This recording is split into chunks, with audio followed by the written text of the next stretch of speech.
think this is living on a prayer? Claiming that this is turning into a train wreck, eyewitnesses say they are embarrassed for the man who has missed several key words despite staring at the prompter the entire time. You know, he could hit every last note for the remainder of the song, and I still don't know if that would be enough to turn this thing around. Man in the mirror is the big leagues, so you better show up with your A game. This is the Onion News Network. You're 6 minutes away from a live episode of Free Talk Live, brought to you by Freekeen.com. Listen live at freetalklive.com.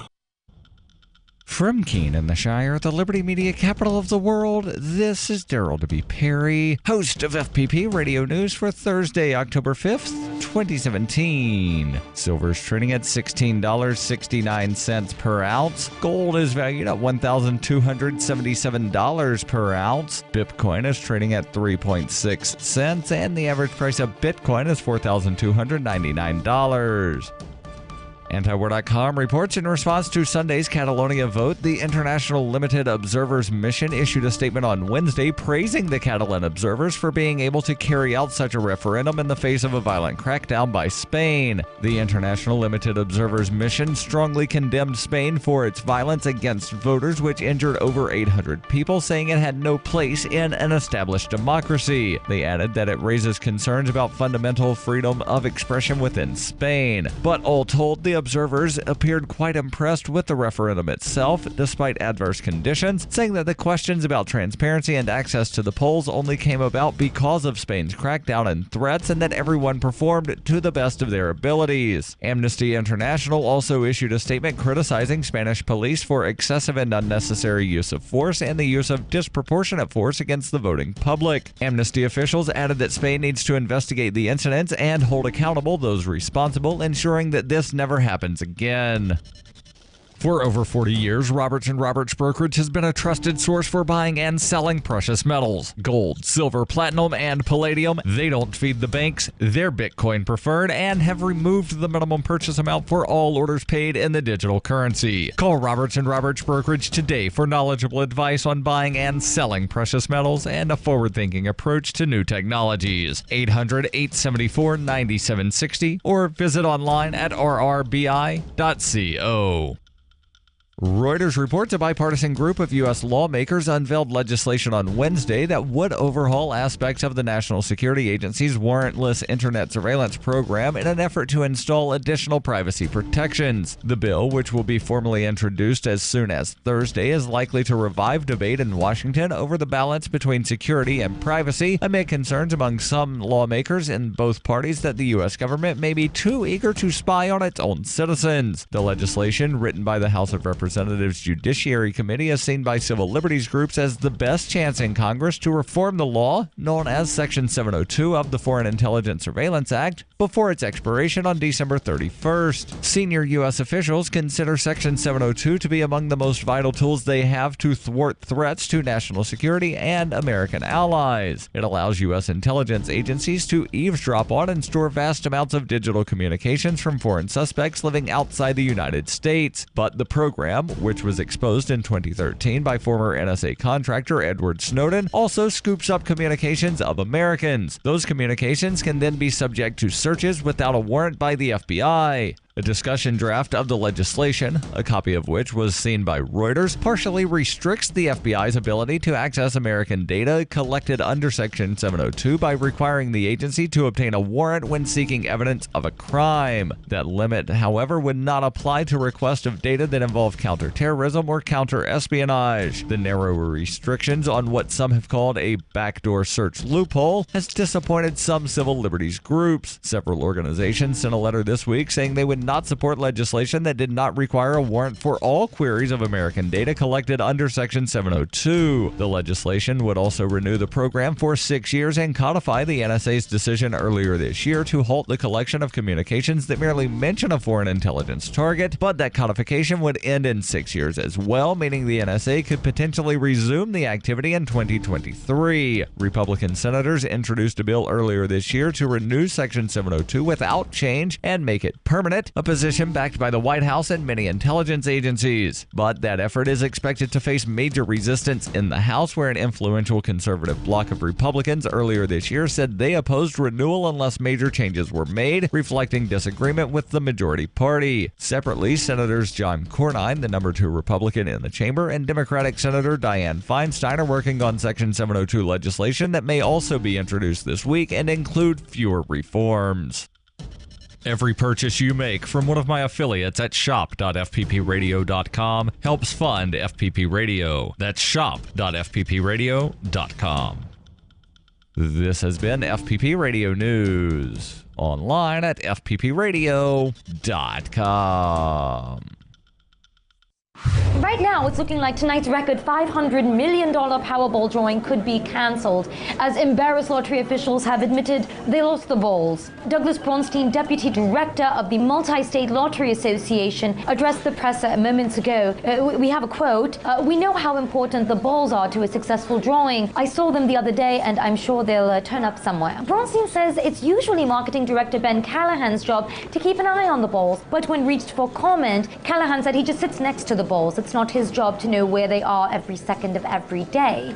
According to Bronstein, it's crucial they find the balls before tonight's drawing. Quote, "We'd love to use different balls, but these ones have the numbers on them." Bronstein added that once they figure out where the balls are, they promise to keep them in some sort of case instead of just lying around the office. When we return, we'll meet some of the undeterred Powerball superfans who are camping out before the big drawing dressed as their favorite numbers. This is the Onion News Network.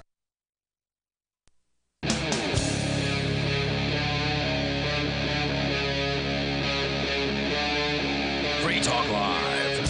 This is Free Talk Live. We'll give you the toll-free call-in line here momentarily, where you can join us and bring up whatever is on your mind. The us in studio tonight is Daryl. And Heather. And Chris. And Chris, I've got a question for you. Shoot. Well, no, I'm not going to shoot, but I will ask the question. Too soon? Definitely too soon. Section 702 of the Foreign Intelligence Surveillance Act. Yes. It's something that not very many people in the United States had ever heard of until they heard of a man by the name of Edward Snowden. Yes. So can you very briefly describe who Edward Snowden is and why Section 702 is important? Sure. So Edward Snowden was a contractor. He was working for another company, but he did work for the NSA, and that gave him his job. Booz Allen Hamilton, I believe, was the contractor. Right. He also worked for, I think it was Dell and a couple of other large companies that were contracted to do work for the NSA. Correct. So that being the National Security, the National Security Agency, the spying branch of the United States federal government. Well, one of the spying branches. The NSA has always been delegated to conduct the electronic domestic spying branch. Well, thank you, because that's what they've turned into, but they weren't created to do that. They were created to collect what is called SIGINT, or signals intelligence. Yes. And LN, electronic intelligence, and things like that. So basically listening for radio signals and doing things like that. Not really the HUMINT, which is human intelligence, not running spies. That's always been the purview of like the CIA. Well, humans use electrical things and radio things, so therefore... Nope, that's not how it works when you describe different portions of our intelligence apparatus. So, again, it was very narrowly focused. SIGINT... Supposed to be, right. So Edward Snowden in 2013 comes out. Yes. And he basically absconded with a whole lot of documentation from the NSA. He, I think, did that for moral reasons. Yes. And he tried to determine the best way to get the news out. What he elected to do was to contact a couple of journalists that... Glenn Greenwald and Laura Poitras. Correct. Poitras being a documentarian. Right. Greenwald being a journalist at the time working for The Guardian. Correct. He contacted a couple of these journalists that he respected and basically said, here's a treasure trove. I want you to review this before you release anything and do it in a responsible manner, which I think they more or less have done, unless you're the U.S. government and then you think the whole thing's irresponsible and everybody associated with this is a criminal. So Edward Snowden was first a whistleblower. He saw that the U.S. government was doing things that were illegal. Illegal means, and if you report it, that means and immoral. And immoral. That means you're being a whistleblower. What the Obama administration spun it as was, well, no, he's a traitor, he's a spy, he's everything like that. And regardless of whether we were doing things illegal, it's technically not whistleblowing to us. Because secrets. Right. These things were secret, and we didn't want you knowing about them, so therefore he exposed our secrets, so therefore traitor. Yeah, so lots of highly classified information got out into the public sector, and it's revealed a lot of things. I imagine almost everyone listening to this is on some form of social media, be it Facebook or Twitter or Instagram, Reddit, anything Tumblr. else, Reddit, Tumblr. All of that information, everything you type, everything you've ever typed has been sucked up into the NSA for analysis, for keywords and things like that under the PRISM program. That was just one of them. There's all these different keyworded programs that the NSA has done. Right, and the claim is that PRISM and all of these other programs were authorized by this Section 702 that is apparently, once again, up for reauthorization. Because, there are some things that wind up having sunset date, expirations date, sunset provisions. And Section 702 being one of them. And there's the claim by the NSA of, well, we're just going to have to shut down doing everything because we don't know if Congress is going to reauthorize or not.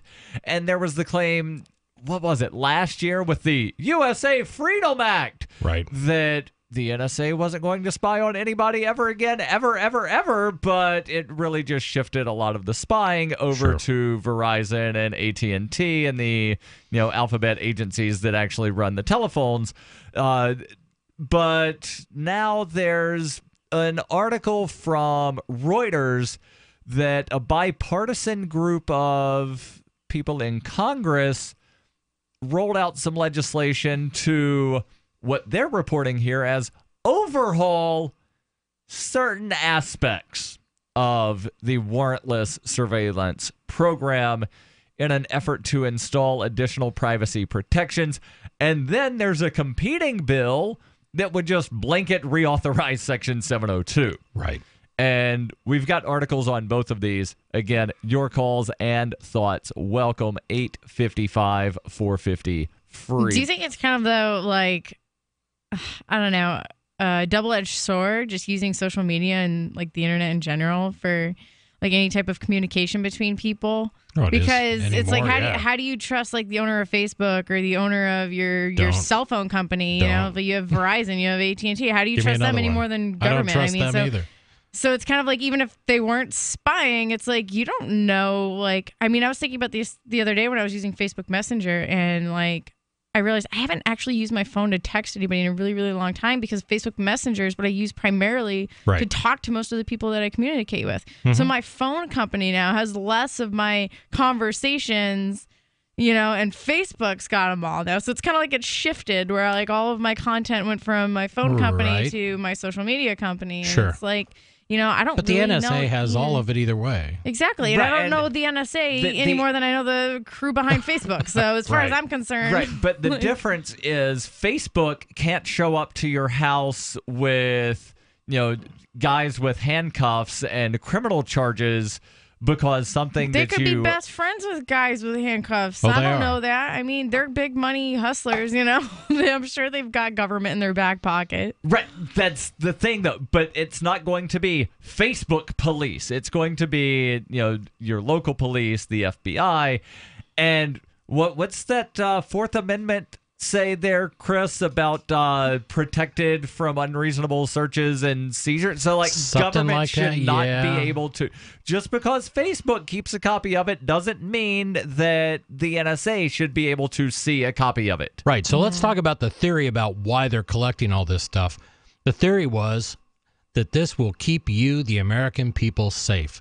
That's the idea behind it. And what they were going to do, what they claimed they were going to do was, no, we're not going to actually listen in on Heather's actual Facebook Messenger.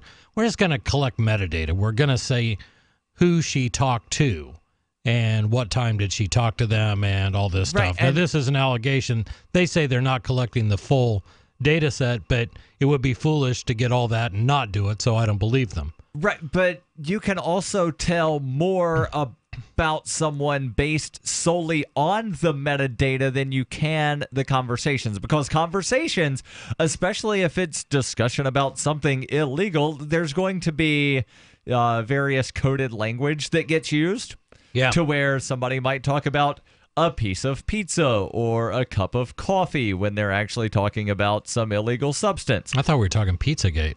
No. That was kind of exciting there.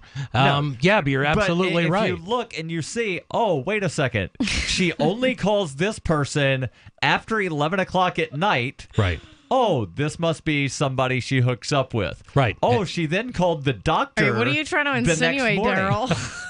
There have actually been studies that where people have signed up for, oh, yeah, go ahead, look at my metadata. And the professor that did the study found out that one woman was having, some kind of fling with somebody. She then called her mother every morning for like a week and then called Planned Parenthood and then had an abortion. The young lady from the rescue delivered happy, and I panicked. He was missing hair, stinky, scabby, and I thought, what did I get us into? The cause of his issue was poor nutrition. It was neglect. The other owners didn't care enough about him to give him the nutrition he needed. But I have a vet that I trust, and she recommended Dinovite, DINOVITE.com. I ordered the first 90-day supply, and within a couple weeks, his skin started clearing up. He didn't smell. He had more energy. He just had a glow and a bounce about him. We've been using Dinovite for the last year, and Happy the rescue dog is Happy the healthy dog. I tell all my friends who have rescues to give their dog the chance at a new start with Dinovite. It's going to pay off for you and your dog for years to come. 859-428-1000. 859-428-1000. DINOVITE.com. I got my Blink home security system delivered right to my door. I downloaded the app and it walked me right through the easy setup. Even with my complicated router system, I was done in like 10 minutes. Now it notifies me whenever something moves in front of the wireless cameras, or I can just check it whenever I want right from my phone. And I got you a deal. Get 3 Blink cams for what the other guys charge you for 1, plus an extra 10% off. Visit blinkprotect.com/FTL. blinkprotect.com/FTL. blinkprotect.com/FTL. Dash is digital cash, a digital currency designed to replace cash and help people manage their own wealth. It's fast and easy, fees are low, and transactions are confirmed instantly. Pay anyone, anywhere in the world, anytime for just pennies on the dollar. Dash is the first digital money that's governed by its users. Join Dash at dash.org and help build a better financial system for everyone. Find out more at dash.org. The Free State Project has reached its goal of 20,000 liberty lovers who've pledged to move to New Hampshire and get active to achieve liberty in our lifetime. Perhaps you're trying to figure out what part of New Hampshire should be your destination. If so, consider Keene. You'll find more than 150 reasons to move to Keene at move.freekeene.com. Keene is famous for its historic, publicity-generating activism, as well as being the liberty media capital of the world. It's home to freekeene.com, New Hampshire's destination for liberty activism, news, and opinion. For years, we've been compiling over 150 reasons to move to Keene at move.freekeene.com, where you'll learn about some of what's happening here and what makes Keene a great place to live. If you love liberty, you'll probably enjoy anywhere you end up in the Shire. But do your due diligence first. Please visit move.freekeene.com for the full list of over 150 reasons to move to Keene. That's move.freekeene.com. For years, LRN.FM has had a listen line that you can call and listen to LRN.FM anytime. Now we're taking the idea to a new level with the LRN.FM audio on demand line. You can call 641-793-9660 anytime and listen to LRN.FM's live feed, and you can listen to a bunch of our original shows on demand. Long distance fees may apply. Just dial 641-793-9660 and choose from the menu 641-793-9660. Are you tired of your taxes funding endless occupations around the world? Antiwar.com is run by people who understand that wars abroad become wars at home, wars on our freedoms. Antiwar.com is dedicated to bringing you the latest in news, views, interviews, and reviews from the top movers and shakers in the anti-occupation movement. Antiwar.com has it all, from thorough foreign policy analysis to interviews with whistleblowers who used to run the military-industrial complex. Anti-war, pro-free market. That's antiwar.com. While our satellite channel is free to listen to, it's not free for us. You can help us cover our satellite costs with the chip-in on the right side of the page at lrn.fm.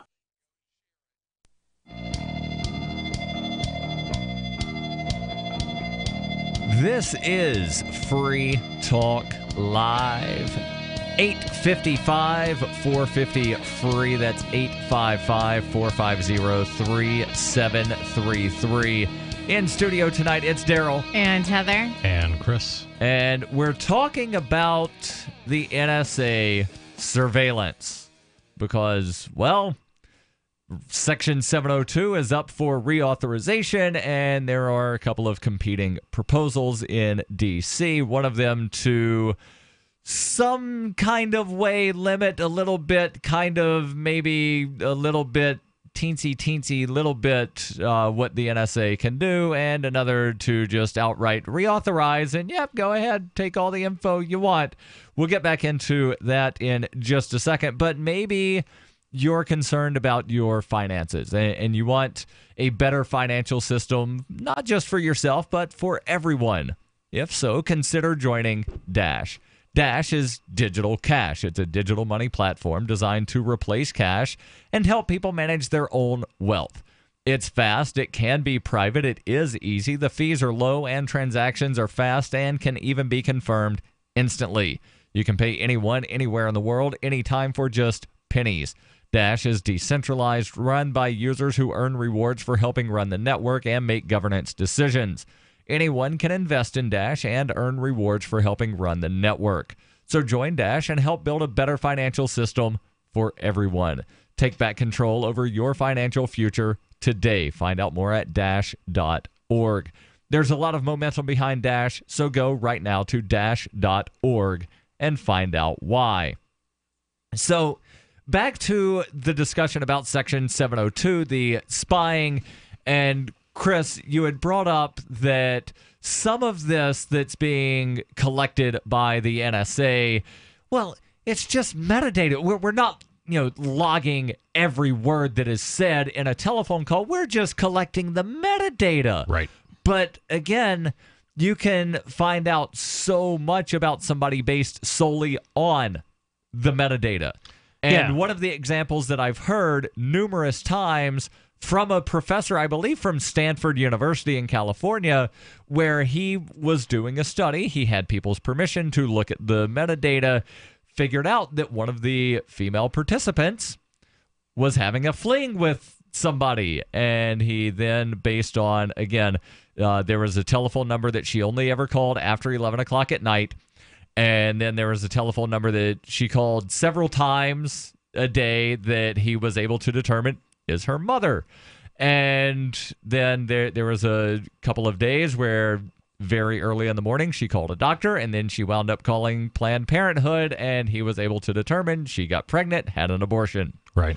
All of that from metadata alone, never listened to a word of any conversation. Right. And that's only part of it. I mean, now that AI is becoming more powerful, more and more information will be able to be determined from metadata. So it'll get really crazy. The margin of error, you know what I mean? Irrelevant because it's the government. Right. And what the federal government did, was it 2013 or 2014 where they requested from, I believe it was Reuters, might have been the Associated Press, hell, could have been both of them, requested phone logs for like a 3-month period because one of the reporters was doing an in-depth report about terrorism. Right. And, well, if you're doing an in-depth report about terrorism, who you going to call? A terrorist. Right. And because one reporter had contact with someone alleged to be a terrorist, the federal government wanted info on who everybody at this news agency had called. And that is not only, like blurring the lines of freedom of the press and journalistic integrity and journalists being able to protect their sources, but it's also just a blatant infringement on the whole, Fourth Amendment. I kind of thought about that earlier when I was reading an article with some information on the Vegas shooting that it cited something that said that they got their information from an official, like a law enforcement official that agreed to talk on the condition of anonymity,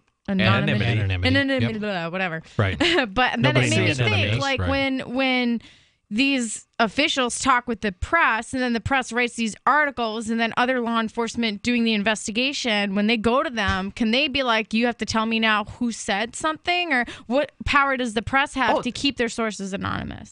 There are, and I don't have the cases in front of me, but there's a lot of case history that journalists have the ability, nay, the duty, to protect their anonymous sources. There was a journalist, I think it was Sterling or Silver, because there have been people of both names that wound up going to jail for various things dealing with protecting sources. But there was the one journalist specifically, I believe, from the New York Times that was protecting a source, and he wound up spending 18 months in prison while some trial was going on. He was not accused of anything.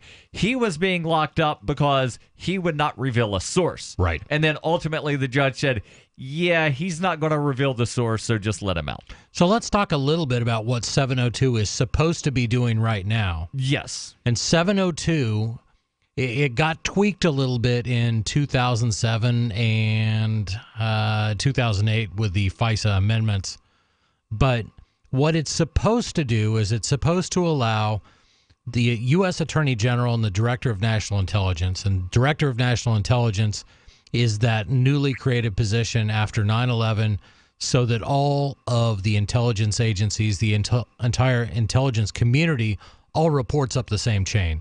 It's supposed to streamline and make sure that information flows back and forth, so everybody knows what's going on. That was a big problem with 9/11. Right. Well, one of the claims prior to 9/11 was that the FBI didn't talk to the NSA, who didn't talk to the CIA, who didn't talk to the marshals, who didn't talk to this agency, who didn't talk to that agency, so on and so forth, for all, what is it, like 21 different intelligence agencies? Sure. And why is it that, a supposed free country has 21 intelligence agencies? To protect our freedom.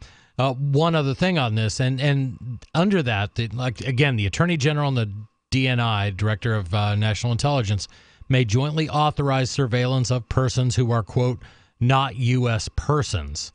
Now, U.S. persons was a creation they came up with. It's a term of art in the intelligence community that means people who are not only American citizens, but it also is supposed to cover permanent resident aliens. And U.S. nationals. Right.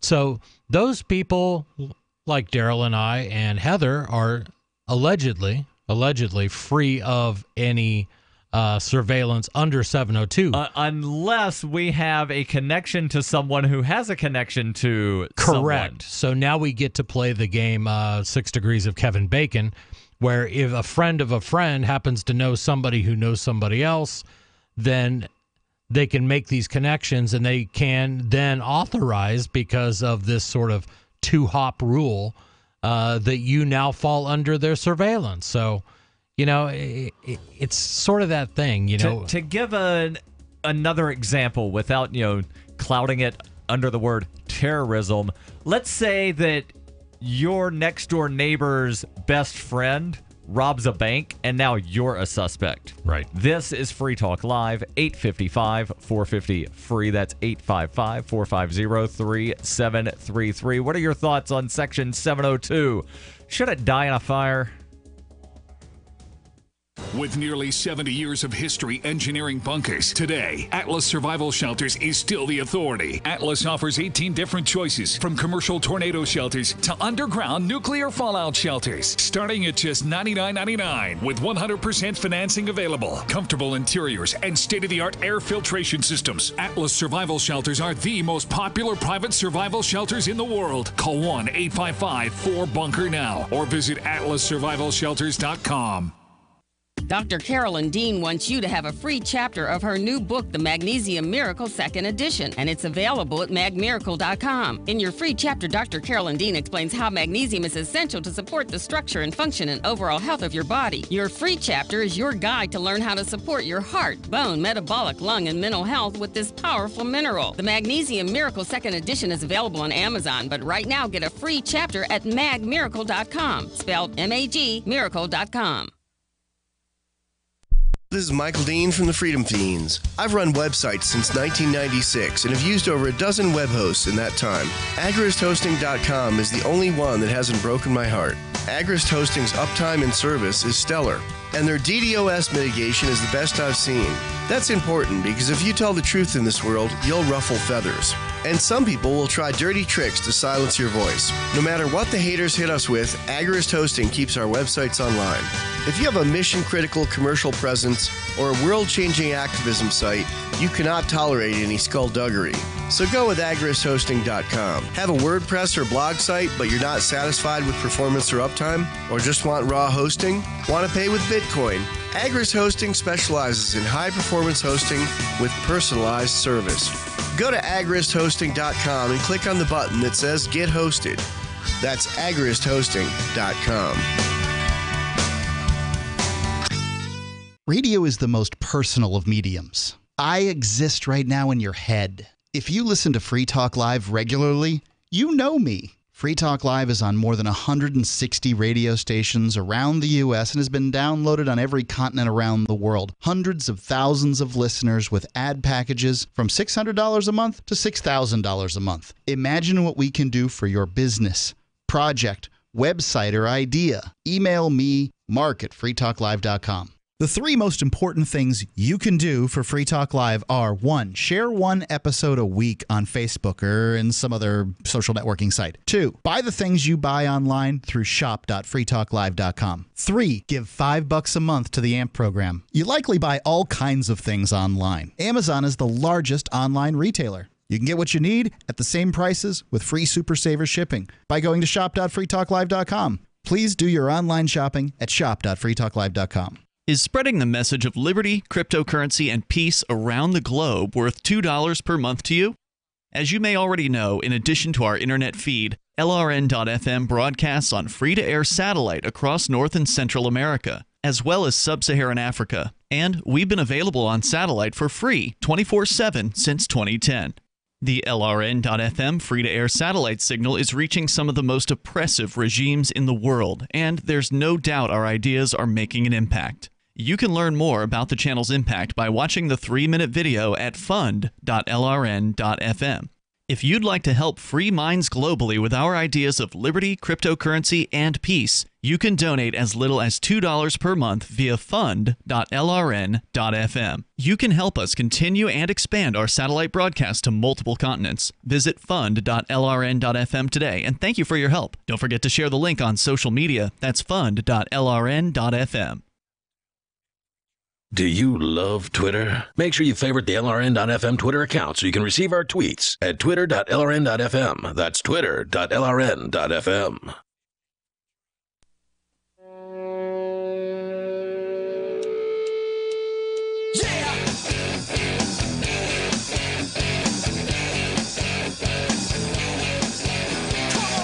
This is Free Talk Live, 855-450-FREE. That's 855-450-3733. In studio tonight, it's Daryl. And Heather. And Chris. And maybe you don't actually want to call in live because maybe you get intimidated by the host. Or maybe you don't listen live. Maybe you don't live in one of the places where you can listen on the radio and you want to listen later, well, there is the on-demand listen line, and that listen line has the ability for you to leave a message. Going to give you a number real quick. Write it down unless you're driving, and then keep your hands on the wheels. 641-793-9660. That's 641-793-9660. And it's not just Free Talk Live that's on this audio on-demand listen line. It's all of the live programming from the Liberty Radio Network. So Free Talk Live, Declare Your Independence, The Freedom Fiends, The Angel Clark Show, plus several others. Again, 641-793-9660. There's a menu at the beginning. You select which show you want to listen to. And again, if you want to leave a message, because let's say you're listening at 2 o'clock in the morning, yeah, just press 0, because otherwise nobody's going to be there to answer the call. So, speaking of calls, let's go to Skype, where we've got Stefan calling in from Ohio. Stefan, you're on with Daryl, Heather, and Chris. What's on your mind? I can understand why some people would be intimidated by the host. I just saw you throwing your fist at Chris a second ago. Oh, you watch. Oh, so that means you're watching the cam at cam.freetalklive.com. No, so I was joking with Chris. We're both in a fantasy football league. And I said, I forgot, Chris, we can't be friends this weekend because, we're fighting. I have PTSD from all Daryl's in-studio violence. So I'm glad somebody else noticed. Oh, God. Anyway, I was going to discuss the controversy that's going around now over supposed, bump stocks. I'm sure you've heard about this today. Yep. No, wait, what? I have. Yeah, I heard some of this. So real quick, Stefan, what is a bump stock? And if you don't give the proper definition, I know Chris will correct you. Well, I always knew them as slide fire stock. Basically, it's a piece of plastic. It's an extension to the stock your AR-15 goes over the buffer tube. And it slides back and forth. And when you press your finger over the trigger and pull the gun forward, the recoil will cause the thing to shake, and it simulates fully automatic fire while not being fully automatic fire. Right. That was an absolutely great description of what a bump stock is. So basically what it is, your finger kind of stays in one position, but the gun moves. The gun moves back. So as the gun moves back, then it causes the trigger to be pulled by your stationary finger.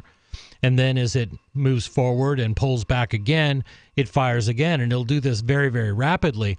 The reason that this has never been considered an illegal attachment to a firearm is because the definition of a fully automatic weapon is if I depress the trigger and hold it, bullets will continue to go out until the magazine is empty.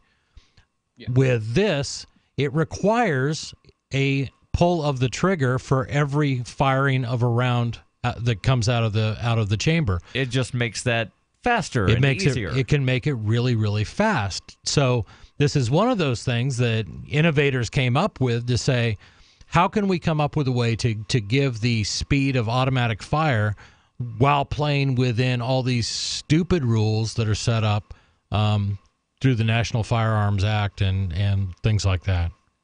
So what's the controversy around it? The controversy is supposedly the Vegas shooter had used one of these. Now, I have many reasons as to why I think he probably did not use a slide fire stock. But basically what Congress is even saying, and there seems to be bipartisan support for this, is, well, in 1986, we passed the Hughes Amendment to the National Firearms Act, and we banned fully automatic weapons, and this just converts, they're framing it like it converts a gun to be full auto. Which it doesn't. And what I'm concerned about is if they go ahead and take this route, it's going to court because they're going to have to change the definition of fully automatic. Right. There are no springs in it. It just slides back and forth kind of loosely. And in fact, in my experience, they are massively unreliable. I don't know how somebody could stand at a window and use one of these things when it's hard enough to stand up and use one normally. Right. I've seen some videos, yeah. You know what's interesting is I heard actually on the radio coming in tonight that one of the arguments people always make with shootings like this is that it's because of gun control, the government wants gun control or whatever. But ironically, I guess, after this most recent shooting, gun sales were higher than they've been in like a really, really long time, I guess. And there were some manufacturers that were literally sold out of like certain ammunition and stuff like that just because these events trigger such high demand for more ammunition and more guns. So it's kind of contradictory to the whole gun control. You could argue, hey, maybe the manufacturers are behind. Well, there's several sides to every situation, but the two most vocal sides are the supposed conservatives that gun control never works, we've got to just go buy more guns. So their response to everything is go buy more guns. And then you've got the liberal side where their response to everything is well, let's just ban the thing that caused the problem. But there was an analogy that I saw somebody post earlier today. It said, all right, well, if somebody driving a Mustang with a souped-up engine causes a 20-car pileup, nobody says, we need to ban sports cars because sports cars can go faster than the speed limit. Well, then there's always the argument. I was saying this to somebody earlier. They were saying, well, cars have liability insurance in most states. I know New Hampshire doesn't. But they'll say things like you have to have liability insurance. Right. It's registered. You have to get a license, that sort of thing, which I disagree with. But my concern right now is if they were to pass a ban on bump fire stocks because they supposedly convert a gun to full auto, I wonder how that would interfere with the National Firearms Act, because if it was considered a device that converts a gun to full auto, it would be in violation of the Hughes Amendment. And as you know, Chris, they had stopped registries for those in 1986. You haven't been able to register one since then. So these would basically have to be confiscated or turned in. Right. Because if it was considered a device to convert a gun to full auto, it would be in violation post 86. Nobody would be allowed to keep them. So, Stefan, you're trying to use logic here when dealing with the federal government, and they don't logic so well. We're talking about the same federal government that in, 1937 decreed that if you grow wheat in your backyard for your personal consumption and it never leaves your property, you are interfering with interstate commerce, and therefore we can tell you that you're not allowed to grow wheat in your backyard for your personal consumption. See, my whole issue with being like, oh, you're talking about the same government that X, Y, Z or whatever is I'm sure there were people in government that voted against that exact same thing. You know what I mean? It just this is my issue. Just with entire liberty activist political movement are blanket judgments. It drives me crazy. I want to be like, the federal government doesn't logic. I like just when people I think we could actually have true reform in this country if we started holding individuals accountable and stop with the blanket judgments. So if people were like, oh, this bill is a terrible bill and these are the exact people that did it, well, then we know exactly who the problem is. The problem instead of blaming it on government when it's hard not to blame it on government when half of these rules, and the ATF's a great example, half these rules come out of the ATF. Declaring that bump stocks are legal wasn't an act of Congress. There's no politician to hold accountable. It was just a letter that came from the ATF that says, yeah, we think these are legit. Stefan, thank you for the call. Your calls and thoughts welcome. 855-450-FREE. That's 855-450-3733. How do we hold unelected bureaucrats accountable? This is Free Talk Live. Earlier this year, after many years of conflict over the direction of Bitcoin, the creators of Bitcoin Cash did just what they were told to do. They forked off. Now there are two Bitcoins, the one that is run by the big bank patsies, and Bitcoin Cash, the one that stays true to the creator's vision. Bitcoin Cash has surprised many with its relevancy and staying power, and the price reflects it. If you believe that Bitcoin was meant to be a low-cost, easy-to-use, peer-to-peer currency that could bring economic freedom to the world, you need Bitcoin Cash. Get your Bitcoin Cash wallet right now at bitcoin.com. If your dog has shedding, dry skin, excessive scratching, I would recommend Dynovite. Order a 90-day supply of Dynovite for your dog this week. We'll send you a bottle of Super Mega Fish Oil free. Packed with omega-3, DHA, and EPA fatty acids. Super Mega is great for your dog's immune system, healthy skin, and soft, shiny fur. Try Super Omega Fish Oil. Free this week at Dinovite.com. Just feed your dog right. Use Dinovite. Dinovite for life. DINOVITE.com.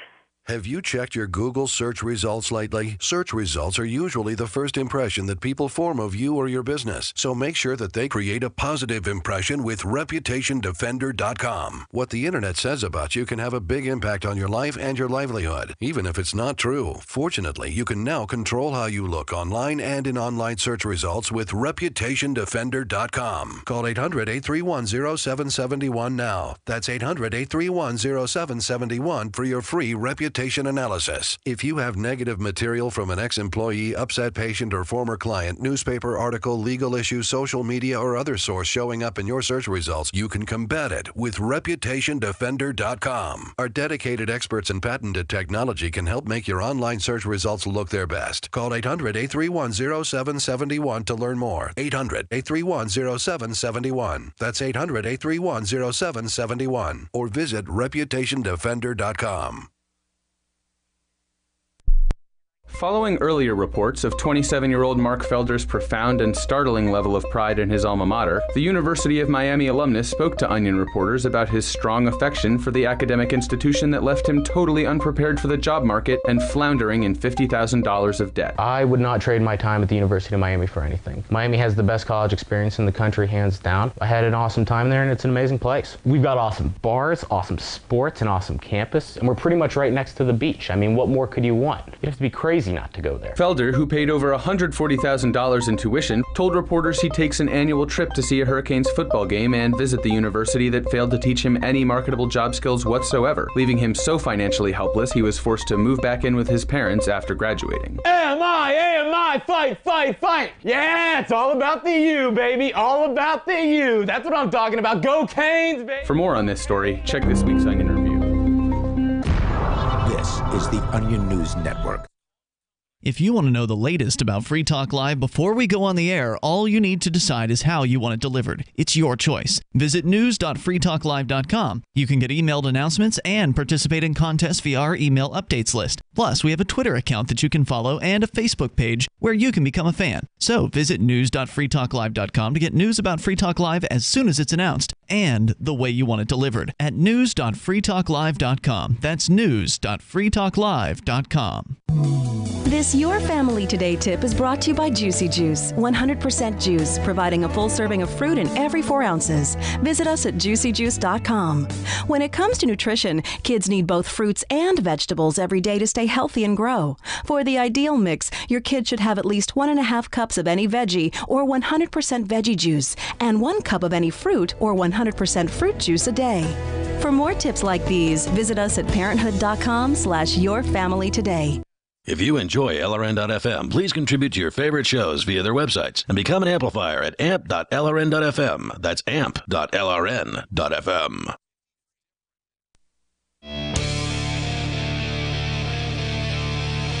This is Free Talk Live, 855-450-FREE. That's 855-450-3733. Your calls and thoughts welcome.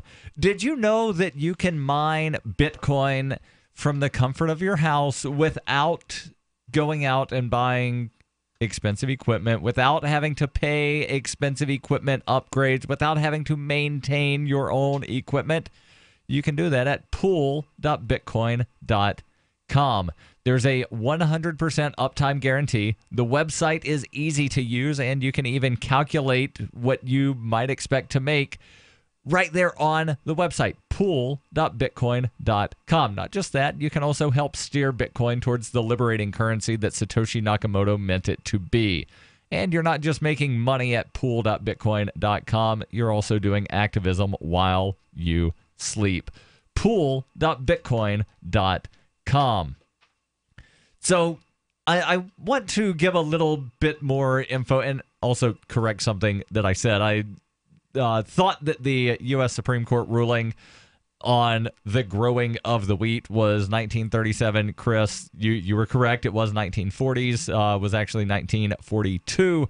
Case was argued in May 1942, re-argued in October, and decided unanimously November 9th, 1942. And again, it was Wickard v. Filburn. Filburn being Roscoe Filburn, an Ohio farmer who was growing wheat on his own property to feed animals on his own farm. Can I just say that is a perfect farmer's name, too? What was that again? Roscoe Filburn. The only better name with Roscoe is Roscoe Pico Train. And, of course, Heather has no clue who that is because she's just a youngin'. So let's get back into talking about Section 702. I think we fairly well explained what it is earlier in the show. If you're just catching up right now, try to very quickly re-explain. Section 702 is part of the Foreign Intelligence Surveillance Act, currently set to expire on December 31st. It allows the NSA, that's the National Security Agency, allows them to eavesdrop and store vast amounts of digital communication from foreign suspects living outside of the United States. However, as we found out from Edward Snowden, Section 702 also scoops up communications of Americans. They say here, including, so that means there's more than just what they mentioned, but including if they communicate with a foreign target living overseas, and foreign target could be basically anybody. Well, for example, I communicated with my English teacher from high school who happened to be living in Thailand at the time. Yep. So there you go. That's all it took for me to be included under this 702. And literally my information was being collected by the NSA because I talked to my old English teacher. And then not only are, those things gathered up by the NSA, but once the NSA has them, they're subject to search without a warrant by the FBI, meaning that once the NSA has the info, no matter how they gather it, the FBI can then come in and say, yeah, we want to just look at all of this stuff. Well, especially with like the most recent, I don't know if you guys saw my wall, I posted the executive order that Trump had signed adding additional sanctions for North Korea. Something like that, if you read the order, like if you're affiliated with people affiliated with doing business with North Korea, like you're impacted too by this order. I think I ordered something from China. If you were to work for some company, for example, that did business with you, right? And as a result of the sanctions on Korea, they did, business with some company and then they lost revenue and it affected you and somebody gave you money to help you during these tough times, they're forbidden from helping anybody who's affected by these sanctions, even if you're inadvertently somehow affected by it and you're taking a monetary loss, the executive order prohibits anyone from helping you through that tough time. Right. So if I were to donate money again to Liberty in North Korea, which I might just go ahead and wind up doing now, they help people escape North Korea. Do they take Bitcoin? I don't believe they do. I'll check that out. We did actually have some of the Link people come to Keene a couple of years ago. I remember and we did ask them about it, but I know they weren't accepting it at the time. Not sure if they do now. But I can just see that being like a use of that bill as far as on the government side, where it's like they want to know who's affiliated with, this pizza shop that's run by some North Korean dude. Anybody that goes there now is right. You are now under the dragnet that the government has laid out and said now you're subject to all these actions that we are legally doing. Right. And the question is whether the violation of sanctions are completely different from this Section 702. Oh yeah, but regarding Heather's point about the sanctions, I mean, for example, what you just talked about, what is it? Students for Liberty in North Korea? No, there's Liberty in North Korea. Liberty, Link. okay. Yeah, Liberty in North Korea, which is an organization that is out there fighting for liberty in a horrible communist hellhole. Yes. It is the worst possible thing. But I would not be surprised that if under these sanctions that the net would be broad enough that if Daryl and I send a donation to them, that probably falls under these sanctions. Right. And I just wanted to point out that those sanctions are, again, they separate are completely from Section separate. 702, which is what we're bail talking you about guys here. out if But something happens. But it is. It's that broad dragnet that they use. It's just we want all information about everybody. We'll keep coming up with new and creative ways to get it, and we'll claim that that's legal. Right. Well, your banking information is really what they want. But yet the people making these rules of we want to get all of your information, they want to keep theirs private. They don't want you knowing that they're spying on you. They just want to be able to spy on you. And again, the reason we're talking about the Section 702, there's a couple of proposals in Congress, one to sort of limit a little bit what the NSA is doing. And the article from Reuters says a discussion draft of the legislation, which Reuters was able to obtain a copy of, partially restricts the FBI's ability to access American data collected under Section 702 by requiring them to obtain a warrant when seeking evidence of a crime. The limit, however, would not apply to requests of data that involve counterterrorism or counter-espionage. The narrower restriction on what some have called a backdoor search loophole has disappointed some civil liberties groups. Several organizations actually sent letters earlier in the week saying they would not support legislation that did not require a warrant for all queries of Americans who have data collected under Section 702. The legislation would also renew the program for 6 years and codify the NSA's decision earlier this year to halt the collection of communications that merely mention a foreign intelligence target. But the codification would end in 6 years, meaning the NSA could potentially resume that activity in 2023.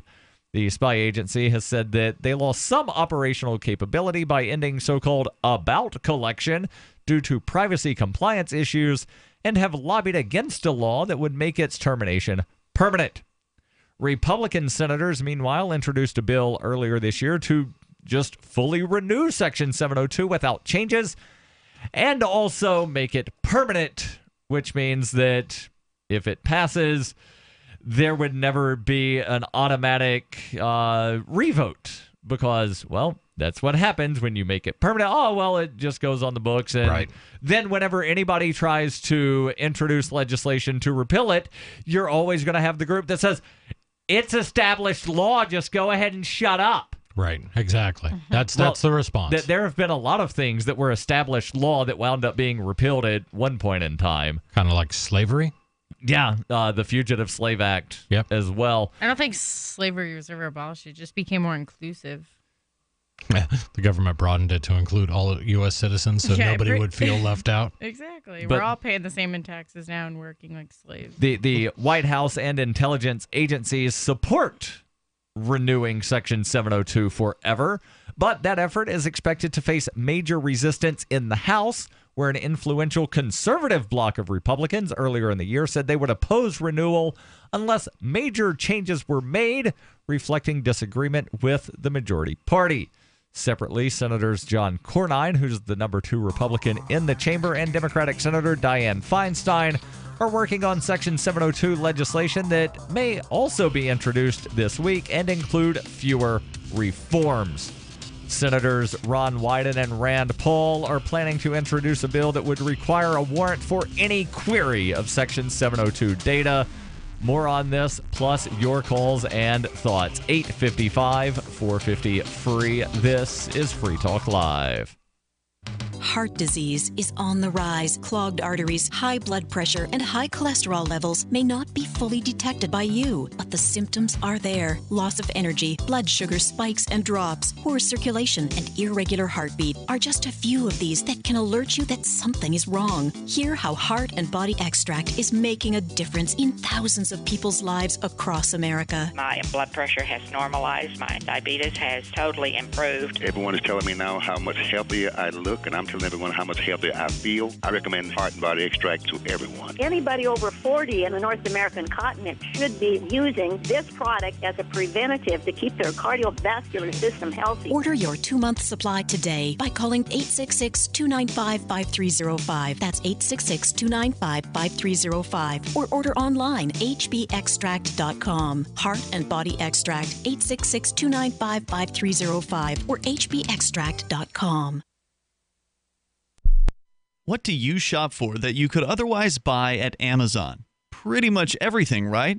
Amazon has competitive pricing and they deliver, and that's a big plus. If you could plan ahead in your shopping, would you be interested in saving up to 33%? There's a catch. You have to do your shopping in Bitcoin. But imagine those savings. It's like a huge raise. All you have to do is go to saveitpurse.com. We've saved thousands, and you can too. Plan ahead and save. SaveItPurse.com. Here's a chance to do a little activism while you're cruising Facebook, Twitter, or Google+. Between the LOL cats, the recipes, the hot girls, and the inspirational sunrise memes, Free Talk Live's posts pass by your newsfeed. Like them, comment. It gives us more exposure. If you don't see our posts, click like at facebook.freetalklive.com and then hover over it to click Get Notifications. It's an easy way to spread the ideas of liberty a bit further. I know you're busy, but you can spare that 1/10 of a calorie it takes to click on something. Facebook.freetalklive.com. You're listening to the live edition of Free Talk Live. Hour number 2 is next after the news here on the Liberty Radio Network at LRN.FM. From Keene in the Shire, the Liberty Media capital of the world, this is Daryl W. Perry, host of FPP Radio News for Thursday, October 5th, 2017. Silver's trading at $16.69 per ounce. Gold is valued at $1,277 per ounce. Bitcoin is trading at 3.6 cents, and the average price of Bitcoin is $4,299. Antiwar.com reports in response to Sunday's Catalonia vote, the International Limited Observers Mission issued a statement on Wednesday praising the Catalan observers for being able to carry out such a referendum in the face of a violent crackdown by Spain. The International Limited Observers Mission strongly condemned Spain for its violence against voters, which injured over 800 people, saying it had no place in an established democracy. They added that it raises concerns about fundamental freedom of expression within Spain. But all told, the observers appeared quite impressed with the referendum itself, despite adverse conditions, saying that the questions about transparency and access to the polls only came about because of Spain's crackdown and threats, and that everyone performed to the best of their abilities. Amnesty International also issued a statement criticizing Spanish police for excessive and unnecessary use of force and the use of disproportionate force against the voting public. Amnesty officials added that Spain needs to investigate the incidents and hold accountable those responsible, ensuring that this never happens again. For over 40 years, Roberts & Roberts Brokerage has been a trusted source for buying and selling precious metals. Gold, silver, platinum, and palladium. They don't feed the banks. They're Bitcoin preferred and have removed the minimum purchase amount for all orders paid in the digital currency. Call Roberts & Roberts Brokerage today for knowledgeable advice on buying and selling precious metals and a forward-thinking approach to new technologies. 800-874-9760 or visit online at rrbi.co.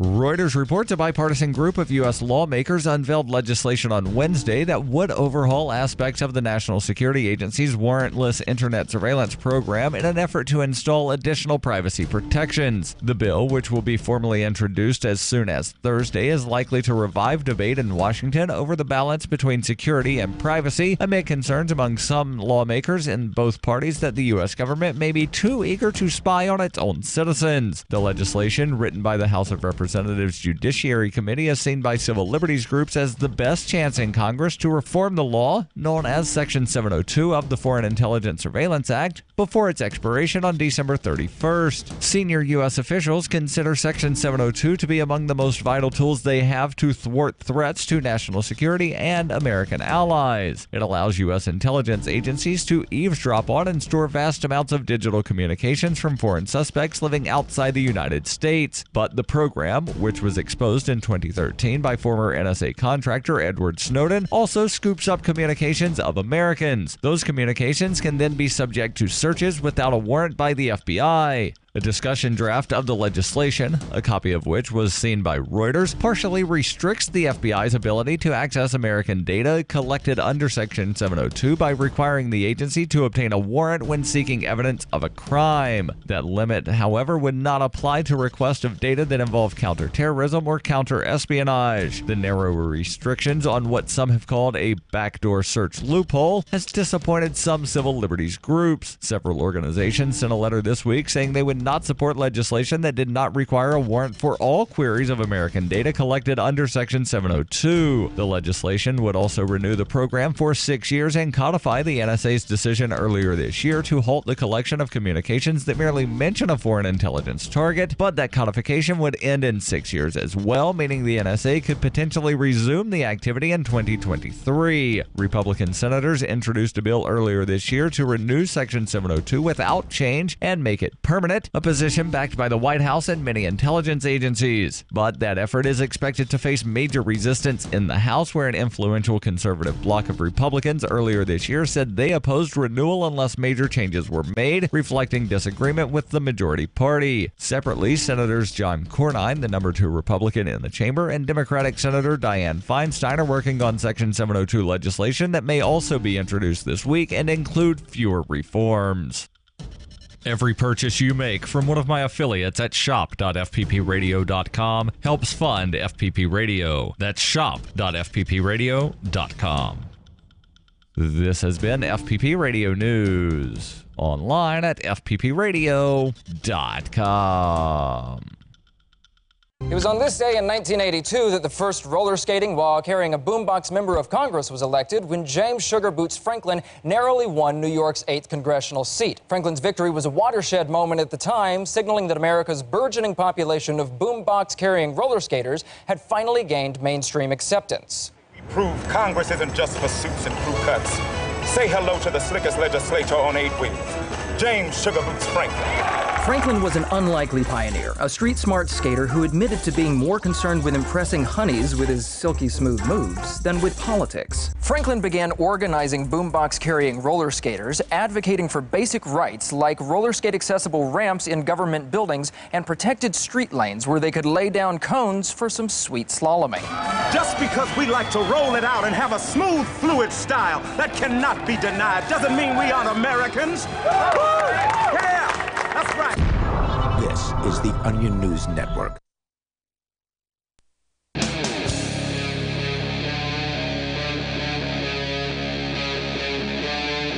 Free Talk Live. This is Free Talk Live. 855-450-FREE. That's 855-450-3733. Kicking off hour number 2 in studio, it's Daryl. And Heather. And Chris. And we're talking about Section 702 of the Foreign Intelligence Surveillance Act, also referred to as FISA. Now, over the past couple of years, you may have heard of FISA, specifically because of the FISA court that's supposed to be a check on the NSA. Supposed to be, where the NSA, if they want to come spy on someone, they're supposed to go to the Foreign Intelligence Surveillance Court, authorized by the Foreign Intelligence Surveillance Act, and say, hey, we got a bad guy. We want to get some info on Mr. Bad Guy. Here's our warrant.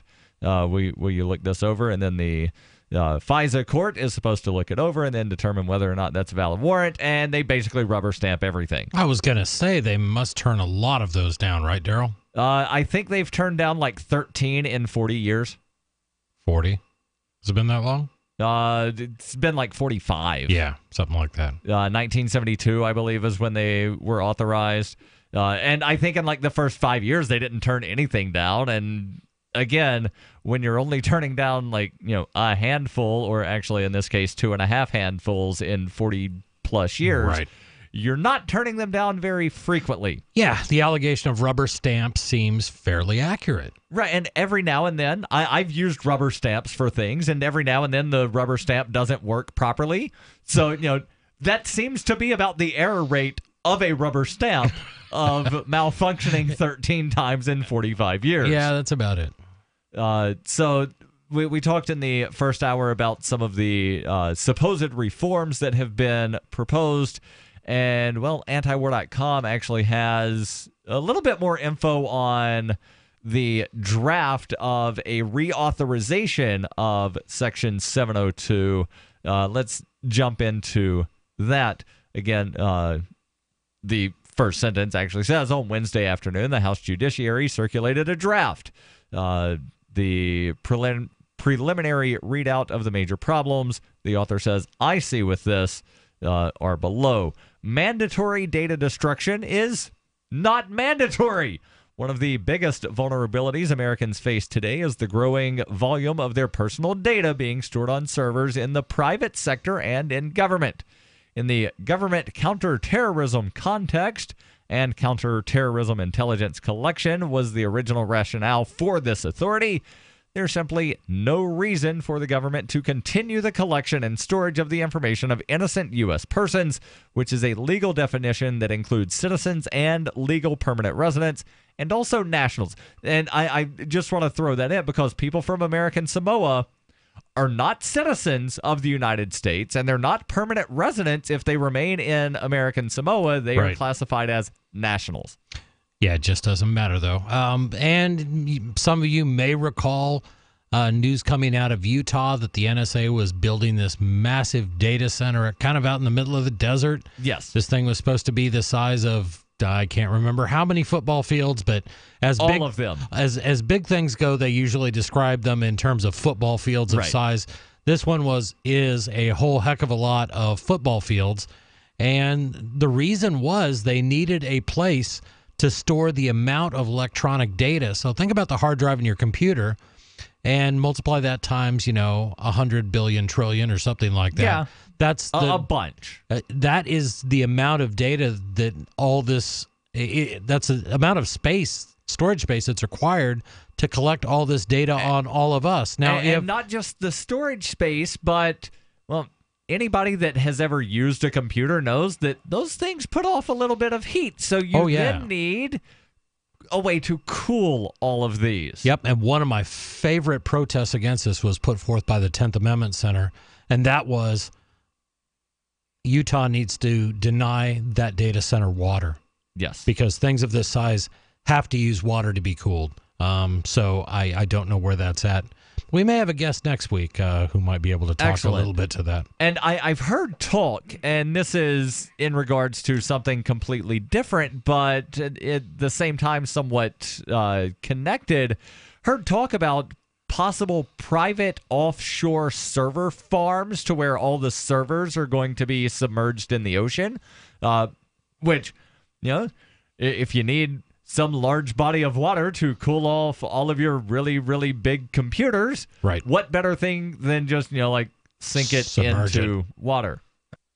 I want to bring up one other point. As we go through this big farce of whether to reauthorize 702 or not, and I say farce for this very simple reason. What this means is the government collecting data basically authorized by them. They're under this act. And by this FISA court, we're going to collect all this data. What it doesn't have anything to do with is a private company voluntarily providing them with that information that the courts continue to rule is the property of said company. So if you're on Facebook, Facebook owns your data because you voluntarily put it there. And if Facebook decides that they would rather not incur the wrath of the government and they would rather just give the NSA access to all of your Facebook data, they can do that, and that really has nothing to do with FISA courts or 702 or anything else. That is a business decision made by a company probably in their own best interest. So that's why I just assume anything I put on Facebook is out there. Right, or anything you provide to Verizon. I don't even as far as the legislation, as far as spying and all this other stuff, does it, in a perfect world, yeah, we'd like to all think we have privacy, but when it comes to technology, I don't buy for 1 second. It's out there for good. Once you make a digital trail of it, it's on so many different devices and passing through so many different, organizations, companies, whatever, it's out there. And I think it's almost naive to think that even with any repealing or passing of any bill that it's going to change that. Right. But the question isn't whether or not things you post online are online. The question is whether or not the things you post online can be used against you by the federal government. Right. Or by the state government or by the local government. I mean, so really the debate is just to get a majority consensus, right? And to convince enough people that this shouldn't be a norm. There's already a majority of people that think that the NSA should not be spying on Americans, but yet the NSA spies on Americans anyway. Right. But they couch it in such ways. And here's another issue. Everybody's heard of, quote, the cloud, unquote. So, that's just somebody else's computer. Right. That's all it means, somebody else's computer. So all this applies to data collection within the United States. Is that correct? Hold on. Say that again. That's okay. This applies to data collection inside the United States. Yes. Yes. So how about Google, which operates data centers all over the world? And Google doesn't. Google has servers in the U.S., and the U.S. government has encouraged Google to run all internet traffic through that backbone through the U.S., which means that the NSA then gets access to everything. Yeah, but here's the real fact is Google and Verizon and everybody has some offshore capability. Everybody does. That's what the cloud is about. And so if your data happens to be sitting, on a cloud server in Germany, then, well, that's fair game. And it could still be an exact copy of your data. So don't believe that regardless of how this argument goes, your data is safe and the federal government won't be collecting it. This reminds me of the good old days of the NSA before we had all this high tech. And they sort of tried to follow the law, sort of. But what they used to do is, they were forbidden by law from collecting data on U.S. citizens. And the British had a similar law that said the British could not collect data on British citizens. So what GCHQ, which is sort of the British version of the NSA. Yeah, that's the Queen's version of the NSA. Queen's version. So they reached this deal where, okay, we won't spy on our own citizens, but England, it would sure be great if you spied on the U.S. citizens. And NSA, would it be great if you could spy on the British citizens, and then they just shared the data. New Zealand somehow were involved in that. And who's the other one? Because we're it's talking the about Five the Five Eyes, right? But this was even Canada. before that. This was just data sharing. It had nothing to do with spying, so we're good.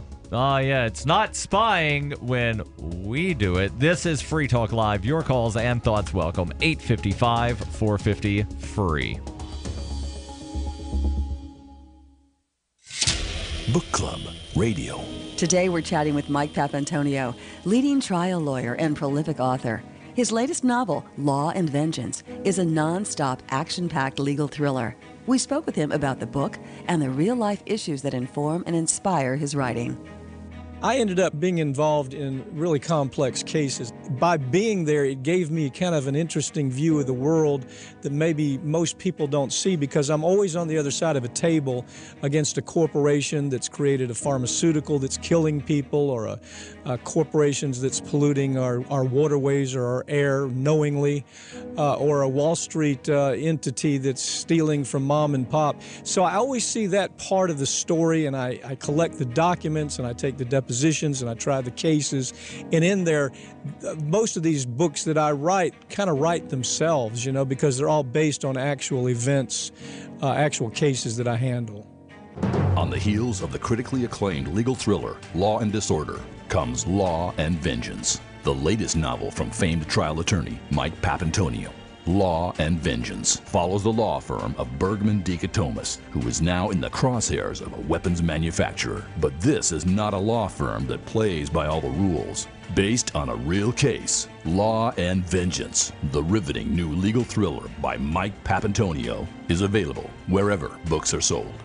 Have you wanted to get into Bitcoin mining but don't want to deal with the hassle and frustration of operating the mining hardware? Let pool.bitcoin.com handle it for you like I did. Just visit pool.bitcoin.com and use their calculator to estimate what you could end up making. You get to decide which Bitcoin you want to mine. If you already have mining equipment, you're invited to join pool.bitcoin.com. Get all the details and get started mining Bitcoin at pool.bitcoin.com.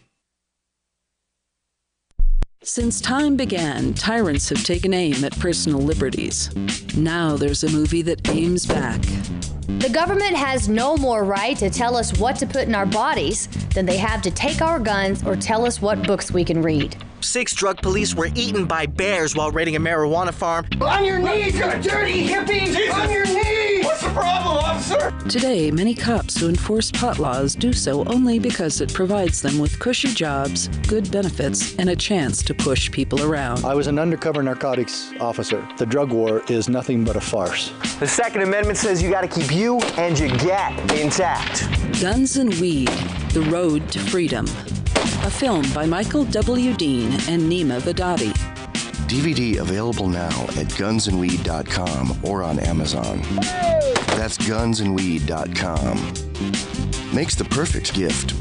Remember, that's gunsandweed.com.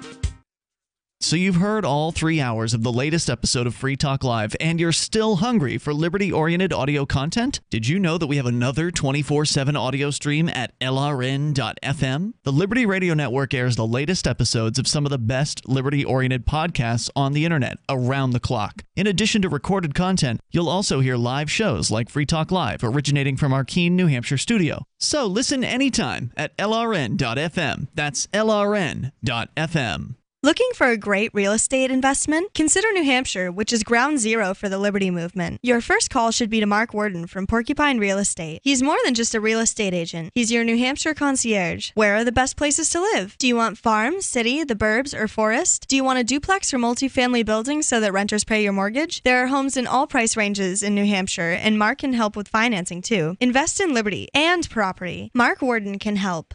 PorcupineRealEstate.com.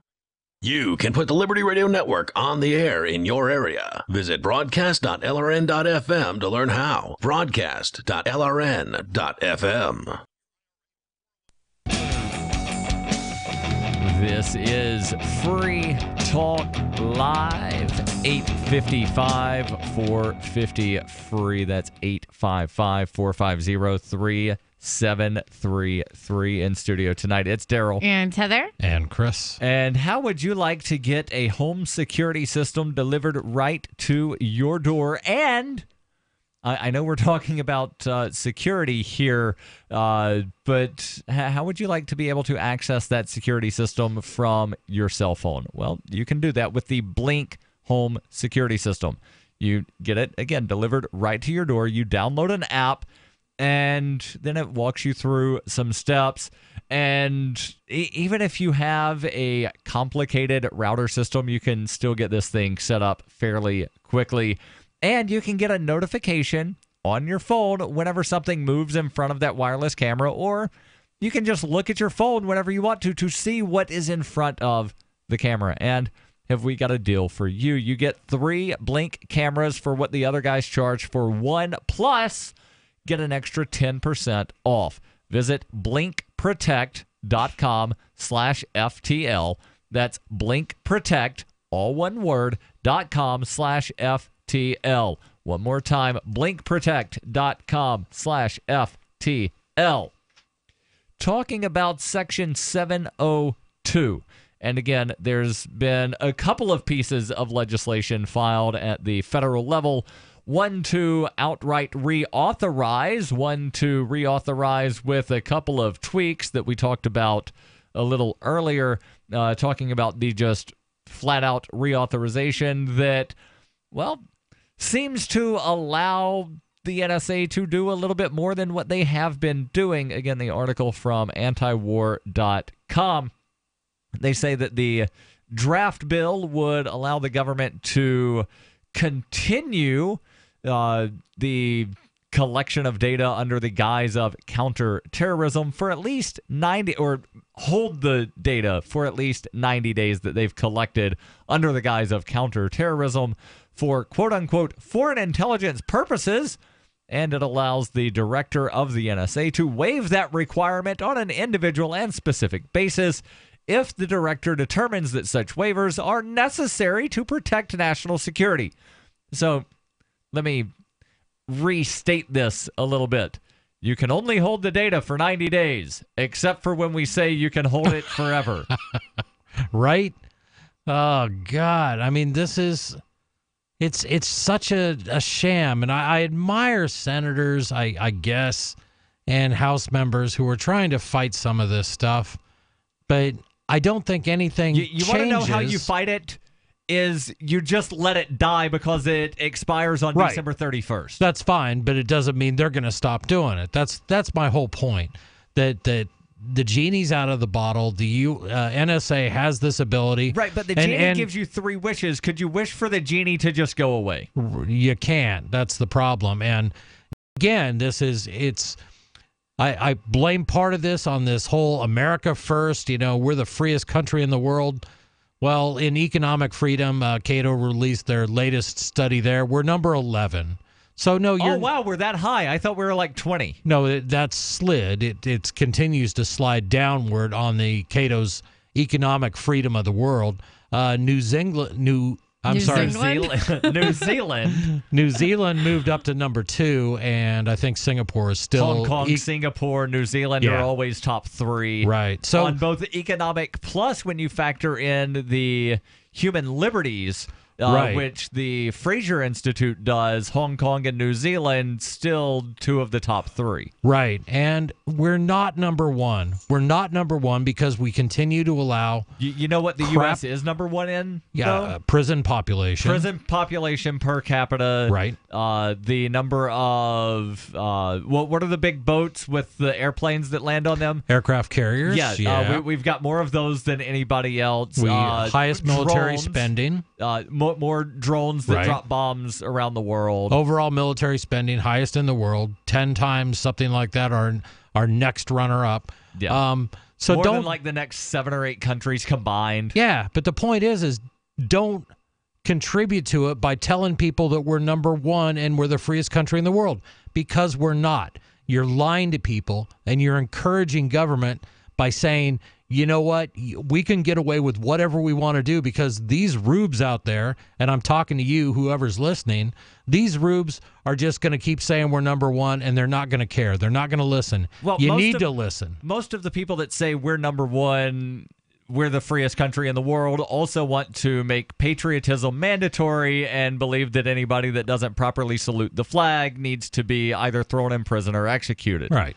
Back to the story here about Section 702, they report that all this would do, that thing of, destroy the data after 90 days unless the director tells you otherwise, all that does is creates more paperwork for the NSA, but the waiver process could no doubt be largely automated, rendering the alleged reform completely meaningless. Right. A genuine reform would... 1, explicitly prohibit the government from obtaining and maintaining the data of Americans unless said American were the actual target of an authorized criminal investigation. And 2, require mandatory external audits, read Government Accountability Office, to confirm that the data was actually destroyed. In September of this year, Demand Progress issued a report highlighting the number of times the NSA and Department of Justice have been caught violating Section 702 of the FISA court orders, or both. From the report's executive summary, quote, the Foreign Intelligence Surveillance Court has twice found that certain Section 702 collection violated the Fourth Amendment. In 2011, the government revealed that as part of its upstream 702 collection, it collected non-targeted, entirely domestic communications. When NSA violated the rules that were supposed to make this collection legal, the Foreign Intelligence Surveillance Court again deemed the practice a very serious Fourth Amendment issue. For almost 12 years, both Section 702 and other programs before it, NSA was always engaged in or retained some kind of electronic surveillance the court would go on to deem unauthorized. And the NSA would only fix the problem when threatened with criminal sanctions. The draft House Judiciary bill makes no mention of these past violations, much less propose any remedies. House and Senate members apparently need to be reminded that the Constitution's impeachment function is still a thing applicable to all civil officers of the government who engage in such violations. And for over 6 years, Senator Ron Wyden of Oregon has attempted to get 2 administrations to come clean on the actual number of innocent Americans whose communications are swept up by the 702 program, but to no avail. The House Judiciary draft bill gives the Director of National Intelligence a pass on compiling and making public this information if the director deems that such a calculation is, quote unquote, not achievable. You know, the Director of National Intelligence, the position that, was it James Clapper who had the position at the time when asked about, or no, he was the FBI guy. Clapper was NSA. Yeah, who was the Director of National Intelligence that was asked in the Senate hearing, do you collect data on millions or hundreds of millions of Americans? And he said, well, not wittingly. I thought that was Clapper, but we'll research that. When we come back, we'll have that answer. Plus your calls and thoughts. 855-450-FREE. That's 855-450-3733. This is Free Talk Live. Advertising your business with GCN is simple, effective, and more affordable than you might think. Visit advertise.gcnlive.com for more info. Take your business to the next level. That's advertise.gcnlive.com. ProPure water filters. Most trusted, most tested. Right now, you can save 25% on the ProPure Nomad gravity system. Visit an authorized ProPure dealer for details. That's PROPUR. Want revenge on the common housefly? Well, after 10,000 years, someone has finally come up with a better way. The Bug Assault, a miniaturized shotgun, which utilizes ordinary table salt as ammunition. Non-toxic and no batteries required. $39.95 plus shipping and handling. Use discount code GCN and receive 15% off your purchase at bugassault.com. Fire your fly swatter and get your Bug Assault today. Uncovering the secrets and exposing the lies. That's what the readers of freedomsphoenix.com get every day. freedomsphoenix.com, constantly providing the information, the real news about government policies, and the real relationship we all have with the coercive government, the real condition of the economy, innovations in technology, breakthroughs in energy, health, and computer science. Learn the truth well before it's admitted to in the lamestream media. The corporate media, nothing more than distributors of government propaganda, but now there's an alternative. freedomsphoenix.com. Constant news updates on the issues that affect your life in the most important ways. With liberty and property under constant attack, freedomsphoenix.com provides the understanding behind the propaganda, and it encourages the participation of its readers. Go to freedomsphoenix.com. That's freedoms with an S, phoenix.com. freedomsphoenix.com. The revolution between the ears has already happened. Are you tired of governments murdering people around the world? Stop using their money. There is an alternative. Bitcoin is a stateless, free market, non-political currency. Bitcoin cannot be inflated or controlled by any government. By using their money, you are helping the state. Stop doing it. You have an incredible alternative available now. Learn it, use it, spread it. Get started with Bitcoin at bitcoin.com. That's bitcoin.com. LRN.FM is proud to announce our official listening apps for Android and iOS devices. Now you can easily tune into our streams anywhere, anytime on your smartphone or tablet. Just visit apps.lrn.fm or search for LRN.FM in the Android or Apple app stores. Please download, rate us 5 stars, then share the link on your social media and let your friends and family know how you're listening to LRN.FM. Download it now, free at apps.lrn.fm. Why did you move to the Shire? I moved here to the Shire because there's other people around who take liberty just as seriously as I do. I moved to the Shire because I saw videos of people challenging authority and thought that I could get support myself. It called to me, like, do this right now. I wanted to be around people like me who got it. And once I got here, I knew there was nowhere else that I wanted to be. I've always wanted to change the world. So I moved to the Shire to join people who were actually working towards doing the same thing. The people here are awesome, loving, and positive. It was for the adventure and for the feeling of something important is happening here. And I just wanted to come to sort of be part of that. Visit ShireSociety.com to read and sign the Shire Society Declaration and learn the reasons why, if you love liberty, you should immigrate to the Shire. Plus, add yourself to the Shire map at ShireSociety.com. That's ShireSociety.com. You can connect with the Liberty Radio Network via our Facebook page at facebook.lrn.fm. That's facebook.lrn.fm. This is Free Talk Live, 855-450-FREE. That's 855-450-3733. And we did do some fact-checking of ourselves, and we'll tell you what we found here in just a second. But want to remind you that if you're listening to the podcast version of this radio show, that you can leave us ratings and reviews. We would really appreciate that very much. The reason being, well, not just you saying nice things about us, because, we do like it when people say nice things about us, but also it allows, based on, algorithms from Apple and the other, Stitcher being another one of the big podcatchers, if you will, the podcast aggregators.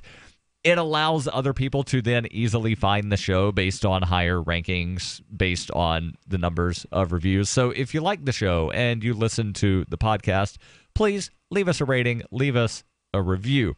Now, back to the news here. We've been talking about the Section 702 reauthorization, some of the proposed modifications, and I'm using air quotes there because, well, they don't really modify things in any meaningful way.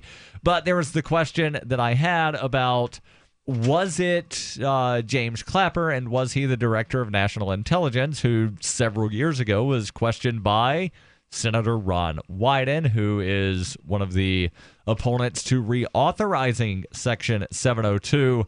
And yes, indeed it was, and I've got a brief transcript of that conversation. Senator Ron Wyden of Oregon. This is for you, Director Clapper. Again, on the surveillance front, and I hope we can do this in just a yes-no answer, because I know Senator Feinstein wants to move on. Last summer, the NSA director was at a conference, and he was asked a question about the NSA surveillance of Americans. He replied, and I quote here, "The story that we have millions or hundreds of millions of dossiers on people is completely false. The reason I'm asking this question is, having served on the committee now for a dozen years, I don't really know what a dossier is in this context. So what I wanted to see is if I could get a yes or no answer to the question. Does the NSA collect any type of data at all on millions or hundreds of millions of Americans?" Response, no, sir. Wyden, it does not. Clapper, not wittingly. There are cases where they could inadvertently perhaps collect. Whoopsie daisy. But not wittingly. And then he came out several days later and said, well, it was the least untruthful thing that I could have told the committee. Exactly. Like, that is supposed to be a redeeming quality in a government official who has the ability to collect all the data on all the people. Yeah, and just sort of think about that statement. It's the least untruthful thing I could have said. Yeah. See, I would rather government officials be like, yes, we're collecting data and this is why. Because even if you don't agree with it, at least they're being honest about it, which makes me more... What? It makes I would no. rather, you use the words government and honest in the same sentence. So that's what? why There are honest people that work for the government, but not an honest government. What's the difference? Government is people, right? But collectively, it's like saying you're a nice person and Daryl's a nice person, so the three of us, and I'm a nice person, so the three of us are nice. But if we get into a mob, we're there with another 1,000 people. Now the mob's crazy. So you can't a group of Are you referring to collectivism? Or are you just assuming that anytime people collectivize, it adds, No, I'm saying central planning and government has a tendency to act poorly. So while there are honest people in government, I was a U.S. government employee. I've collected that paycheck, and I know there are good people. But I know that overall, once government grows to a certain size, I think beyond 2 people, then it gets out of control, and then bad things happen. Unexpected consequences. One of my favorite quotes from Men in Black, a movie that's been out for well over 20 years. So I'm not spoiling anything by giving the quote here, but Tommy Lee Jones's character, Agent K, says, "A person is smart, people are dumb." Yeah, and I don't want to belittle the point because there are good, honest people that take government jobs. I feel like lately I've just heard such a little echo chamber of people just, especially after this Vegas thing. So many people tripping. Oh, it's the government. It's the government. Within 24 hours of the thing happening, and it could have just been some crazy guy that had nothing to do with government doing something, but everyone's. I feel like the anti-government people are as bad as the government people. You know what I mean? Like the two sides of it's like nobody wins with war, right? And it's like, so no matter what side of the fence you're on, it's like. Well, you can be on for me, you can be on the right side or the wrong side. I think there's good people on both sides. I think there's good people in government. There's good people that aren't in government, and I think there's bad people in government, and there's bad people that claim to hate government. I mean, it's. But the problem I try to hold people individually accountable. I would love to do that if I could. If I could hold individual bureaucrats accountable, I'd love to be able to do that. Why can't you? No, I can't. Why? Because that's not how our government is organized. What do you mean? Their boss in the executive in Chris Reitman cannot go down to City Hall and fire the police chief because the police chief did something bad. Right, okay, or no, more no, to the no, point. I'm saying so maybe like punishment-wise, you can't hold them individually accountable because there's some issues there. But you can hold and criticize individual lawmakers for things that they specifically do. Right. So here's how it works. Let's say there's an IRS regulation that the IRS just made up out of thin air because the IRS is allowed to make up regulations out of thin air. Yep. They just can do anything. The instructions on line 21 that says include income from illegal activities. Right. So I have a problem with that. I think that's wrong. So here's what I would have to do. I would have to, first of all, fire the congressman who passed.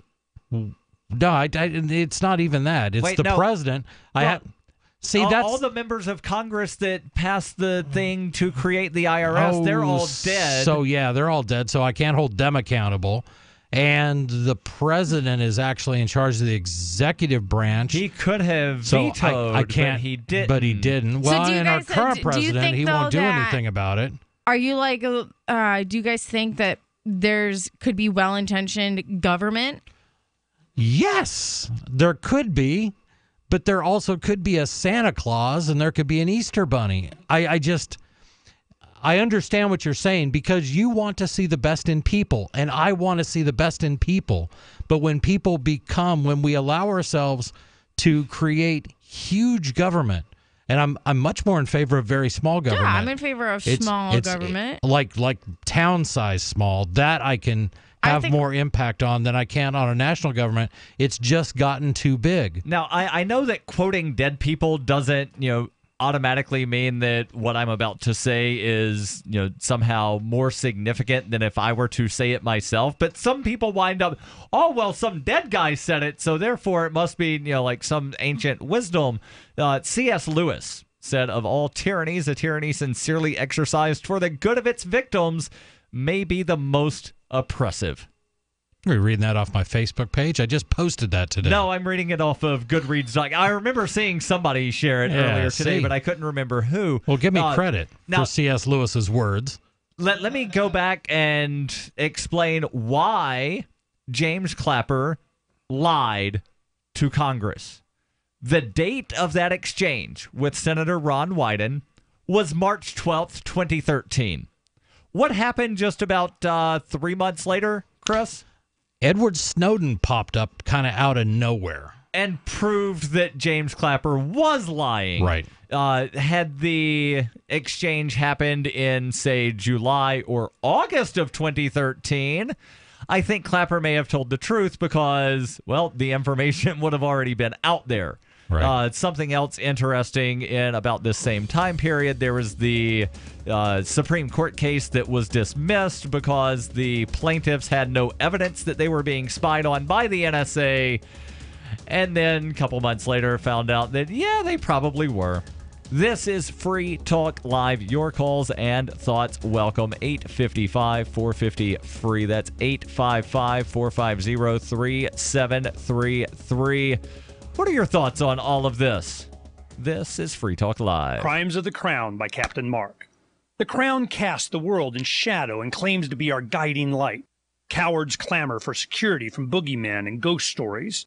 While I say these hobgoblins are imaginary. I say those they propped up as our liberators are now subsisting on our bondage. I say there is freedom in the black, and that's exactly where we intend to go.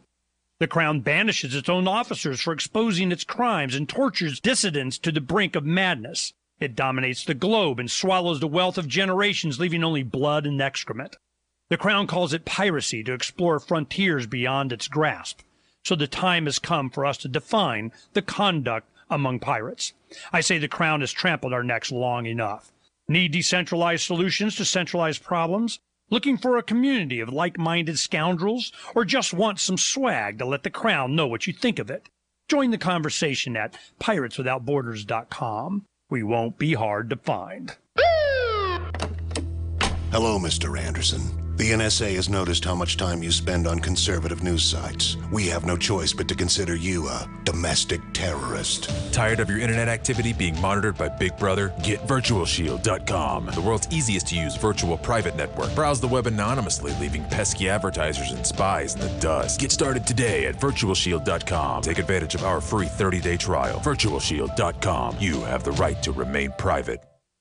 North Korea openly threatens the U.S. and launches a new missile every other week. Their warhead of choice? Electromagnetic pulse. Such an event would cripple the U.S. power grid for years and leave millions in the dark. Are you ready? You can be with a Solarc EMP-hardened solar generator. Solarc works day in and day out to keep your essentials protected. You can have peace of mind knowing your power will be there when you most need it. Visit PortableSolarLLC.com to see EMP testing. That's PortableSolarLLC.com. Energy insurance for your family.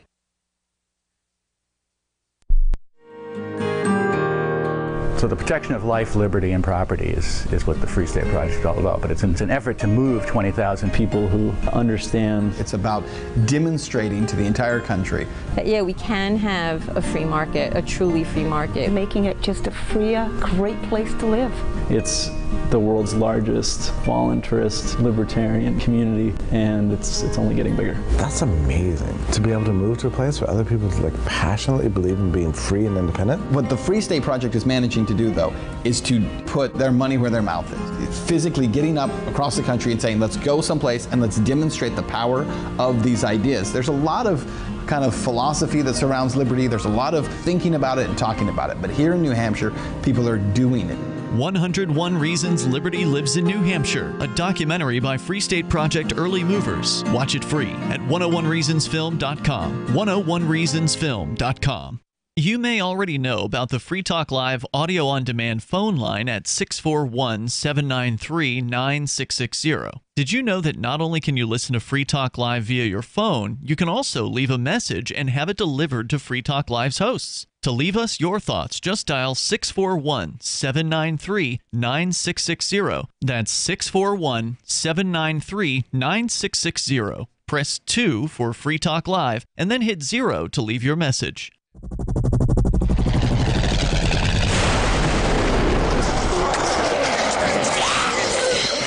In Survivor Max 2, School Bites, Max must scavenge through a wasteland swarming with the undead. Desperate to find the medicine he needs, he discovers a community of survivors at his former school. Has he finally found the safe haven he's been looking for, or will he discover that school bites? Look for Survivor Max on Facebook, read reviews on Amazon, and read Chapter 1 at SurvivorMax.com. While our satellite channel is free to listen to, it's not free for us. You can help us cover our satellite costs with the chip-in on the right side of the page at LRN.FM.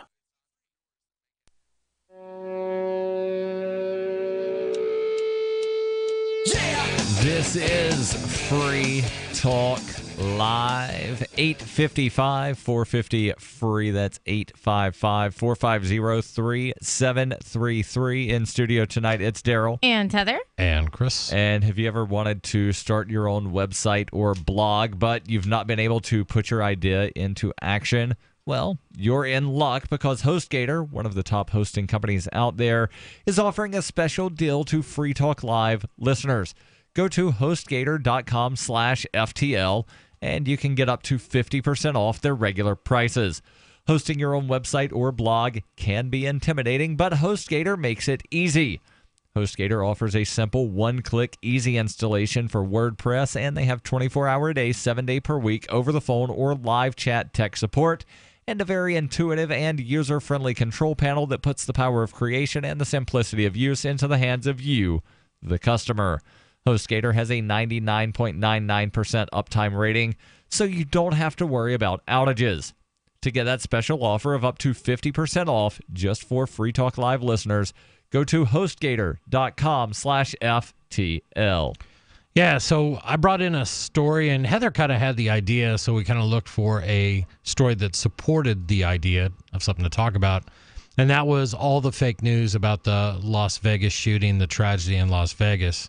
So we pulled a story from The Guardian, and it is titled, Facebook and Google Promote Politicized Fake News About Las Vegas Shooter. Well, couldn't you really say that Facebook and Google just promote fake news because their algorithms are based on things that get shared, and a lot of things wind up getting shared without ever being read because people share things based solely on the headline and the picture. Well, according to Facebook and Google, they've put in all these new safeguards, and they've hired whole teams of people to basically curate the news to make sure fake news never gets through. Do you know what the new curation blah-de-da is?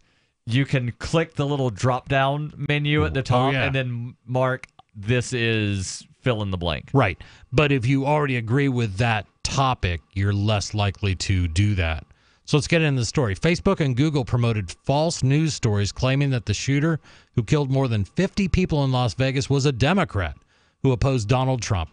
This misidentification spread rapidly from dark corners of the internet to mainstream platforms just hours after hundreds were injured at a festival near the Mandalay Bay Casino, the latest example of fake news polluting social media amid a breaking news story.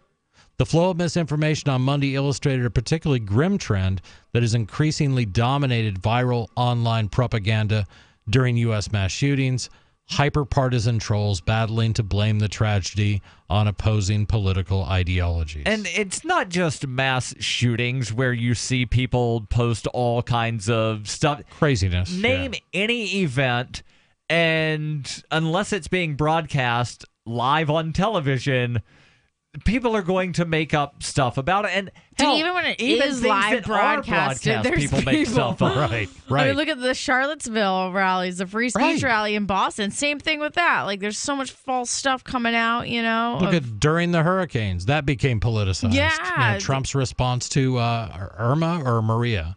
Which one hit Puerto Rico? Both. Both, yeah. Yeah. But yeah, the first thing I see is a bunch of memes and news stories talking about Trump and a roll of Bounty towels or something like that. You know, it's what we do. We don't really debate the subjects. We just throw out, either make stuff up that fits our agenda. That's what a lot of people do, or we meme it. I thought right, and that's what I was saying, to where, you know, a lot of this stuff, especially on Facebook, it's based on algorithms of how many shares, and nobody reads the article. They just share stuff based solely on a headline, and they share things that they agree with. Or they'll share things they disagree with some big long screed for why they disagree with the headline without ever actually reading what's in it. Right. So I guarantee you, if I created an article that said, want to get rid of clickbait? Find out why. Number 7 will amaze you. People are going to start sharing it. This one weird trick. Without ever clicking to read any of what's posted.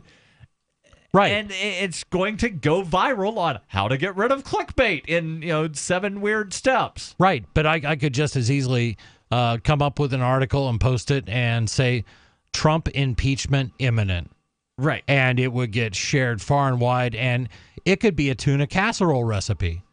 You know, it's so tempting in today's day and age, if I didn't have integrity, to just make a whole bunch of fake stuff and just go completely viral and just, get a bunch of people sponsoring stuff. Monetize your page. I don't know how people can do this, though, after a tragedy like that, or any tragedy, and then take advantage of the situation and post fake crap on the internet. Because you mentioned a word, integrity. Right. The people that are doing this don't have any. we're not talking about, UPI and Reuters and the Associated Press saying it's a developing situation. Here's what we have so far, according to witnesses, this, that, the other. Right. You're having people that make up a website, newsnow9. Something dot fill in the blank. Yeah, but what the about Babylon Bee. You've got people that just make they go and find something that sounds like it's a legitimate news outlet.com, and then they make stuff up, and then again, people don't actually read the articles. They share stuff because of headlines. And I think we're at a point in society and in our evolution that we all have to take a little bit more responsibility. Mm-hmm. We haven't. People are still used to kind of believing what they were told. If it's on the internet, it must be true. If I read it in the newspaper, well, that's gospel. Howard Cronkite said that on the news, so that's what happened. I'm totally guilty of getting caught up by in echo chambers and stuff like that. I find myself sometimes where it's when you see a whole bunch of people that you somewhat you have respect for, and they're all believe in one political ideology, it's hard not to be well, maybe there's something to it, you know what I mean? But right. even they are in their own little echo chamber, and I saw some people that I had Well, you quite can a bit be of in an echo chamber without spreading fake news. Yeah, but so a bunch of people that I have, a decent amount of respect for as far as, being involved politically in activism and stuff like that. I saw after this Vegas thing, within the first 24 hours, sharing posts and stuff pushing political ideologies. And I don't even know if half of them realize they're doing it, or if maybe they're just so caught up in their way of thinking that they don't even realize that they're sharing sources that are, hold similar political ideologies, but it has no irrefutable evidence in it. It's all just another opinion post. You know what I mean? And they just keep sharing opinion posts as if this is supporting their opinion as a fact. Right. But And that's what people tend to do now. Right. And let's go to Skype, where we've got Ricky calling in from the Commonwealth. I know that if I don't say it, he will. Ricky, you're on Free Talk Brother Live. Go Ricky. ahead with your thoughts. Hey, Sister Heather, Brother Chris, and of course, Brother Daryl. And you know what? I'm going to take my hat off to you also there, Brother Daryl. Now, I'm not wearing a hat. Go ahead with your thoughts. Well, that's all good. Now, I got a question. First off, before I get into tonight's topic, I wanted to ask Chris. Now, I'm not sure if it was Conan or yourself. A long time ago, this is back in July of 2016. I think it was more August. Something like that. Where I talked about a young lady that I was supervising, a certain Wendy the Rat. I remember that. I remember talking. Yeah, was that you, Chris? I remember that. You were you were in basically you had a custodial role over her. Right. And you were basically sworn by the court, I think. Is that correct? Yes. Okay. Well, I was sworn by the parole office. Okay. And it was ordered by the court, and that's how my life has started in this element. It never ended up. So go ahead. But I wanted to give an update, and I think it was you, because I think you said that I guess it was you that said there was somebody that was some kind of family kind of issue that was something similar. Was that you, Chris? I can't remember what I had for breakfast, and you asked me about a year ago, so it could have been. So what's the point, Ricky? What's the point? But keep going with your thought. Well, it's one of those things. Now, people talk about the separation of the state and Commonwealth. Some don't believe it. See, that's how that got screwed up. She got away from me. She's wanted. She's been wanted. She still is. And couldn't find her. I recently found her. Okay. Now, this case is still open, and I just wanted to verify if it was either you or Conan, and maybe you could figure that out, because soon I will be able to keep my promise as far as how this comes to a close, What was the promise? All right, if I finish it through the break there, Daryl? What was the promise? Hold on. Chris is saying yes, so hold your thought. Grab a pen, grab a pencil, piece of paper, write down your thoughts, and then get to the point. This is Free Talk Live. Your calls and thoughts welcome. 855-450-FREE. That's 855-450-3733. How did you become addicted? A friend? Were you at a party and someone said, "Hey, try this"? Then you got the cold sweats and started shaking. And the more you did it, the more it didn't work. So you switched to the needle. Now you're a train wreck. Drinking, drugging, broke. Your family hates you, and you hate you. Get out of your hell on earth now. Call the Detox and Treatment Helpline today for immediate help. In many cases, your insurance may cover the costs. We can't guarantee it, but we can guarantee we have what you need to change your life for the better. Pick up your cell phone and call right now. 855-700-2979. 855-700-2979. 855-700-2979. That's 855-700-2979. I love My Magic Mud. I drink a lot of coffee. I had stains on my teeth. Then I found My Magic Mud, and I was told it would remove stains. So I paid attention when I brushed the first time. My Magic Mud is black tooth powder, and the difference it made in my teeth in one application was noticeable. With 4, my teeth were as white as you normal folks out there. Please go to mymagicmud.com and buy a jar. There's 150 applications for $25. You can use Bitcoin, mymagicmud.com. There are lots of ways to listen to Free Talk Live. Our podcast has been around since podcasts began, and now the FTL feed is loaded with content besides our full show archives. Did you know that we make it easy for you to customize your podcast subscriptions? We have different feeds, one that includes only our full shows, one with just the Daily Digest, and one with just the Edgington Post. You decide what you listen to. It's quick and easy to customize your feeds at feeds.freetalklive.com. That's feeds.freetalklive.com. You're listening to the live edition of Free Talk Live. Hour number 3 is next after the news here on the Liberty Radio Network at LRN.FM. From Keene in the Shire, the Liberty Media capital of the world, this is Daryl W. Perry, host of FPP Radio News for Thursday, October 5th, 2017. Silver is trading at $16.69 per ounce. Gold is valued at $1,277 per ounce. Bitcoin is trading at 3.6 cents, and the average price of Bitcoin is $4,299. Antiwar.com reports in response to Sunday's Catalonia vote, the International Limited Observers Mission issued a statement on Wednesday praising the Catalan observers for being able to carry out such a referendum in the face of a violent crackdown by Spain. The International Limited Observers Mission strongly condemned Spain for its violence against voters, which injured over 800 people, saying it had no place in an established democracy. They added that it raises concerns about fundamental freedom of expression within Spain. But all told, the observers appeared quite impressed with the referendum itself, despite adverse conditions, saying that the questions about transparency and access to the polls only came about because of Spain's crackdown and threats, and that everyone performed to the best of their abilities. Amnesty International also issued a statement criticizing Spanish police for excessive and unnecessary use of force and the use of disproportionate force against the voting public. Amnesty officials added that Spain needs to investigate the incidents and hold accountable those responsible, ensuring that this never happens again.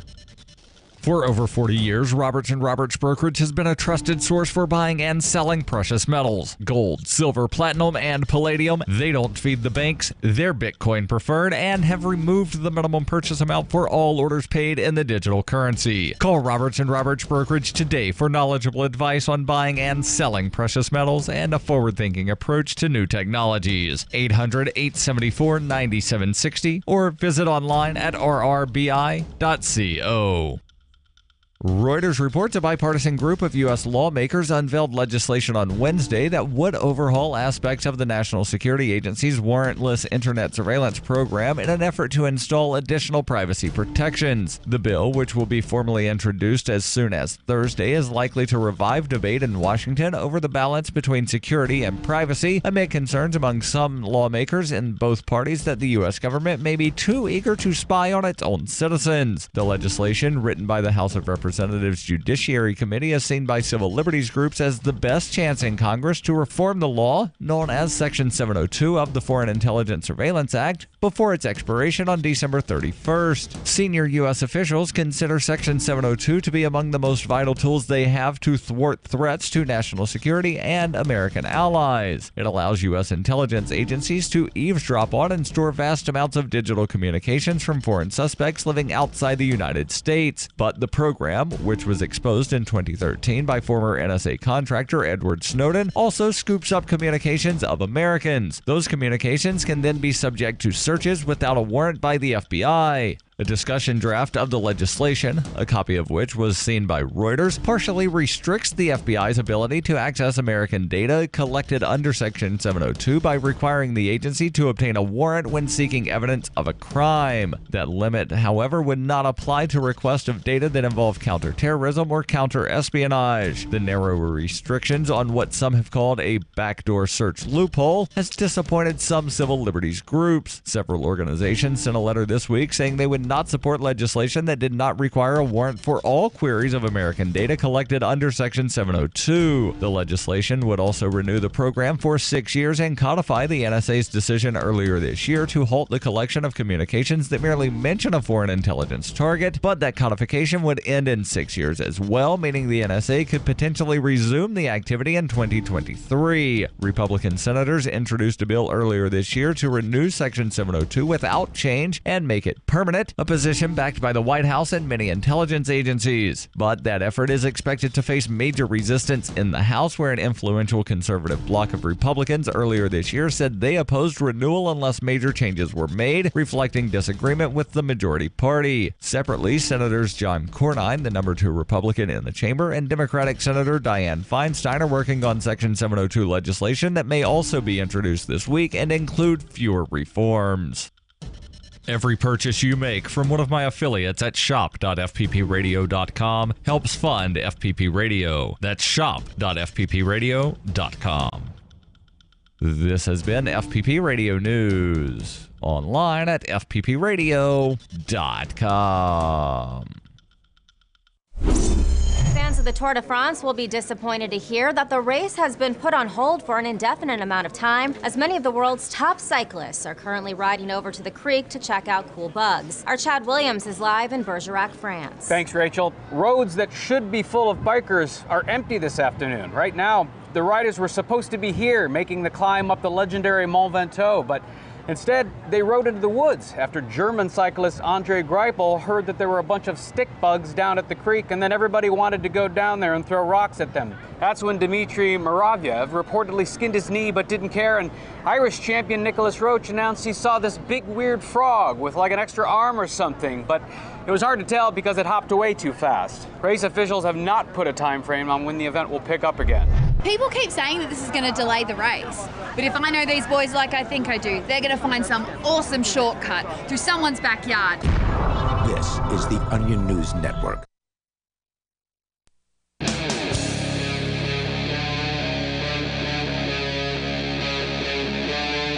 Free Talk Live. This is Free Talk Live.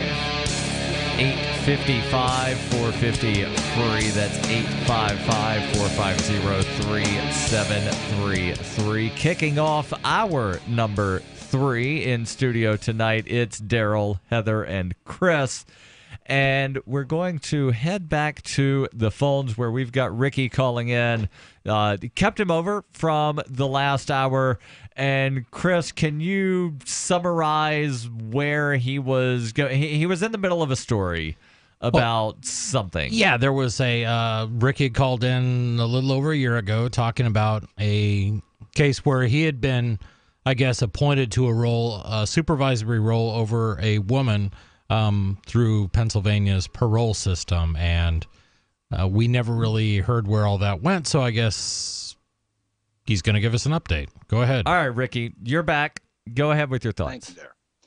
Well, I'll give you as much of an update as I can because this is still open.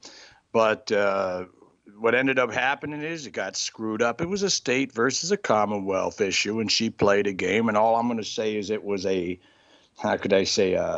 state officer that she played the game with. Now, I have an understanding with this gentleman. She belongs to me. You know, he's out of this, regardless of what he has done.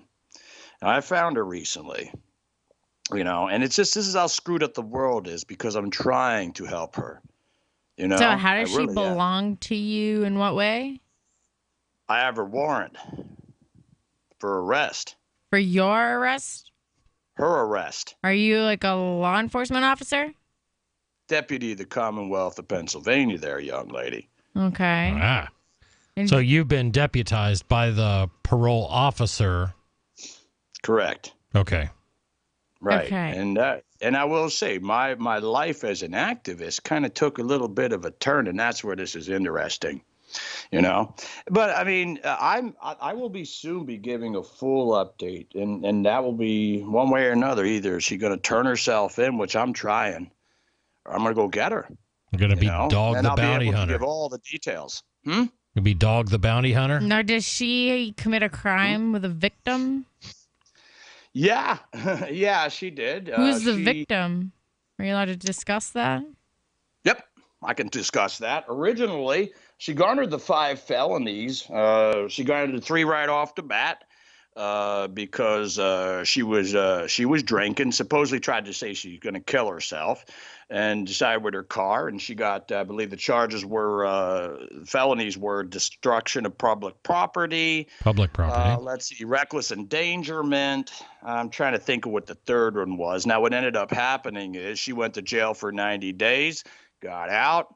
Of course, immediately like a jackass, ended going back in because she screwed her probation up. So now she goes back in, got another felony. Okay, now what happened is she spends another 90 days, goes back in. Okay, screws that up, got another felony. Okay. I got to stop you right there real quick, though. But what you're saying is she was charged with drunk driving and destruction of public property. What property was destroyed? Oh, God. Was it property belonging to someone in particular? Or was property belonging to the state? To the Commonwealth. So it was property of the state. That's the alleged victim. And then you have probation violations, which there was no victim. And you had drunk driving. Right. Yeah, drunk driving had no victim because she didn't hit anyone, kill anyone, or hit anybody else's car, right? I know. I'm one of those people, though, as far as like public property, where I feel like, hey, if like we're forced to pay taxes and they buy a nice statue and you go and you like topple that statue, like I'm not gonna cry if you go to jail. Right. Sorry. So I like all those people after the Confederate things that were going around decimating like or whatever. Right. All of these different statues all over the place. Like I think all of those people are jerks, and I really won't shed a tear if any of them go to jail. You know what I mean? But. Right. But to be fair, our great-grandparents probably paid for those I mean, I didn't really care about the statues either way, but just because they're going out acting like lunatics, like toppling them over, makes me want to be like, dude, just get them off the streets. Like, I don't have time for this. But if you throw somebody in jail, then you're then forcing people to pay for somebody to sit in jail. Right. And so you're going to pay an average. Well, I'm going to be paying someone, forcing to pay to clean up their friggin' mess all over town, so I might as well. Are you going to pay $45,000 a year? Right, and you know, that was the idea behind this, Heather. Well, we're not allowed to paddle people anymore. She had an opportunity after that to say goodbye to it. I mean, she'll still have 5 felonies, but she'll be a free woman. She's not free. I mean, at this point, she's convinced herself that she's not wanted, you know, that she's somehow maxed out. This is not Jersey. Well, if you've got, one thought real quickly. If you've got 5 felonies, you will never be free again in your life. Correct. That you will never be free. Go ahead, Heather. I'm sorry. I interrupted you. Right now, she's facing 3 to 5. 3 to 5, you know, easy. Mm-hmm. And that's what she fears. And she's still infecting people of the Commonwealth, just like she did during that 90-day period, you know? Like STD? You said infecting. Infecting, yes, because that's one of the things she's not supposed to do. And she was under my supervision, not talk to any of my neighbors or anyone, and not leave my site. How is talking to a neighbor infecting someone? Does she has a communicable disease? Because the problem is with her, she is a Pennsylvanian, but unfortunately, because of the way she played the game, she's also now a ward of the state. And that redefines the Wait, word so infecting? Your job requires you to walk a person around like on a leash. I mean, I don't get it. Like she's not allowed to leave your site. Correct. Do you actually Correct. put a leash on her? I did not. She had free roam of the property, but she blew it and ended up getting on lockdown. So they let the Commonwealth of Pennsylvania has people living at your house? They did briefly, Did you and I get- had to, of course, feed her. I had to supply everything. Now, let me ask this question real quick, Ricky. Did you volunteer to be the caretaker of this woman, or did they go through the phone book? We're going to have Ricky from the Commonwealth be the caretaker of this woman. I will answer that for you. Now, when the call came actually, I actually got a call from her. She said they're going to be calling. Well, what ended up happening is that when they called, did you bit by volunteer bit- or were you conscripted?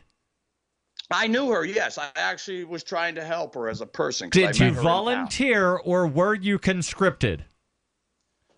If I understand the term conscripted, Drafted. basically Against Yeah, your it will, was against your will, or voluntarily.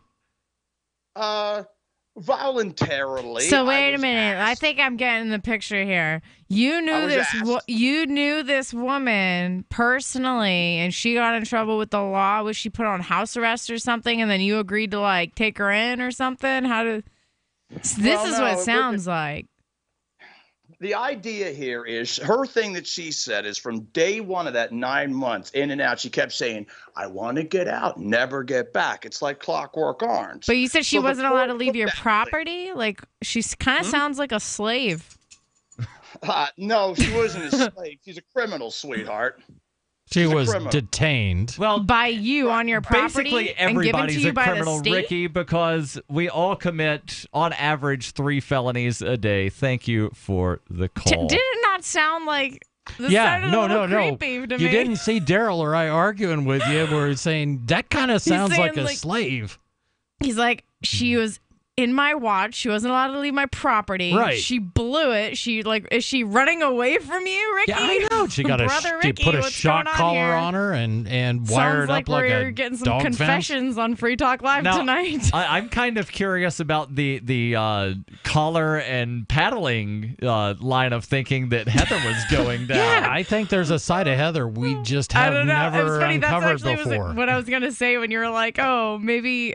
Sorry for interrupting. I was like, this conversation just made me rethink spanking. The last 'Cause 10 things I all said. those people that went around toppling towers after the whole thing, that they just went around they didn't even know what the statues stood for. Some of them actually stood for good things, and these angry mobs were just going around smashing stuff and Right. breaking stuff. That's where it's okay, yeah, how do you change somebody like that into a decent human being? Apparently with shock collars and spanking.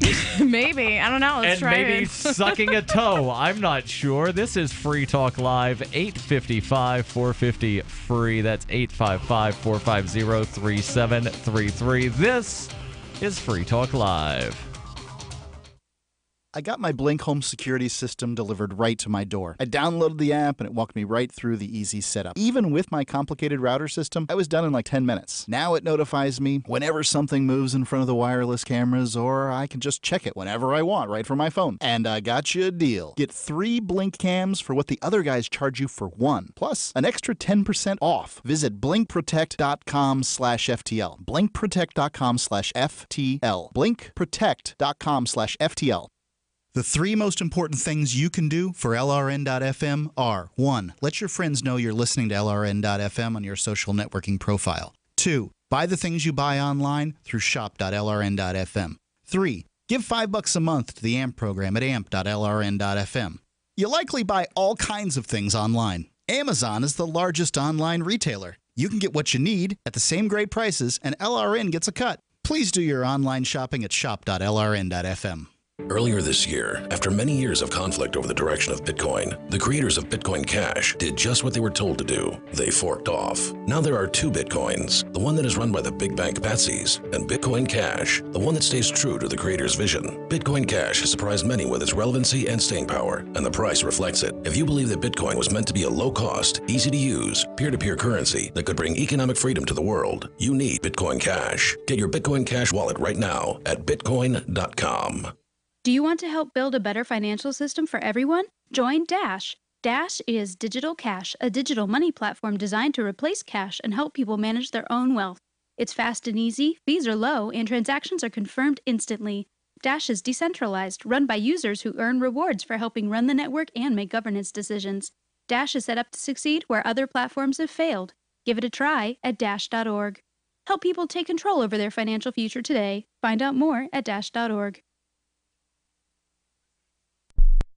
If you're looking for work, or even if you're not, here's an innocent mistake you really want to avoid. Never return calls before listening to your voicemail. Your wireless phone sends calls you didn't answer into voicemail, and it shows you phone numbers for calls you missed. Important. Don't call back callers you missed until you have first listened to your messages. Otherwise, you frustrate people who bothered to leave messages by asking them to repeat a message they just left as your voicemail greeting instructed them to. If you're a job applicant, this alone could be a deal killer. And even if you're not, there are few things you can convey to someone that are as fundamentally maddening as, "I didn't hear you." With money and attention so scarce now, effective communication skills have never been more important. For more tips for job seekers and everyone else, hit survivalspeech.com. I'm Holland Cook. DVD, books, music, instruments, periodicals, computers, software, electronics, photo, cell phones, office products, home and garden, bed and bath, furniture, kitchen, pet supplies, automotive, hardware, apparel, shoes, jewelry, grocery, healthcare, sports and outdoors, toys, games, used, and more. It's a department store at your fingertips. Shop.freetalklive.com. Get all your shopping done, get a great deal, and a portion of your purchase goes to benefit Free Talk Live when you enter Amazon via shop.freetalklive.com. Ross Ulbricht was convicted in early 2015 of running the infamous Silk Road Underground Market. The Silk Road was a gift to humanity and helped reduce the harms brought on by drug prohibition. For this good deed, Ross has been sentenced to life in prison with no possibility of parole. Now, an appeal is Ross's only chance, and he needs your support. Please visit freeross.org, where you can contribute via various methods, including Bitcoin. Visit freeross.org. That's freeross.org. Help get LRN.FM into more ears. Visit promote.lrn.fm for a free bumper sticker, flyers, banners, graphics, and more. Promote.lrn.fm.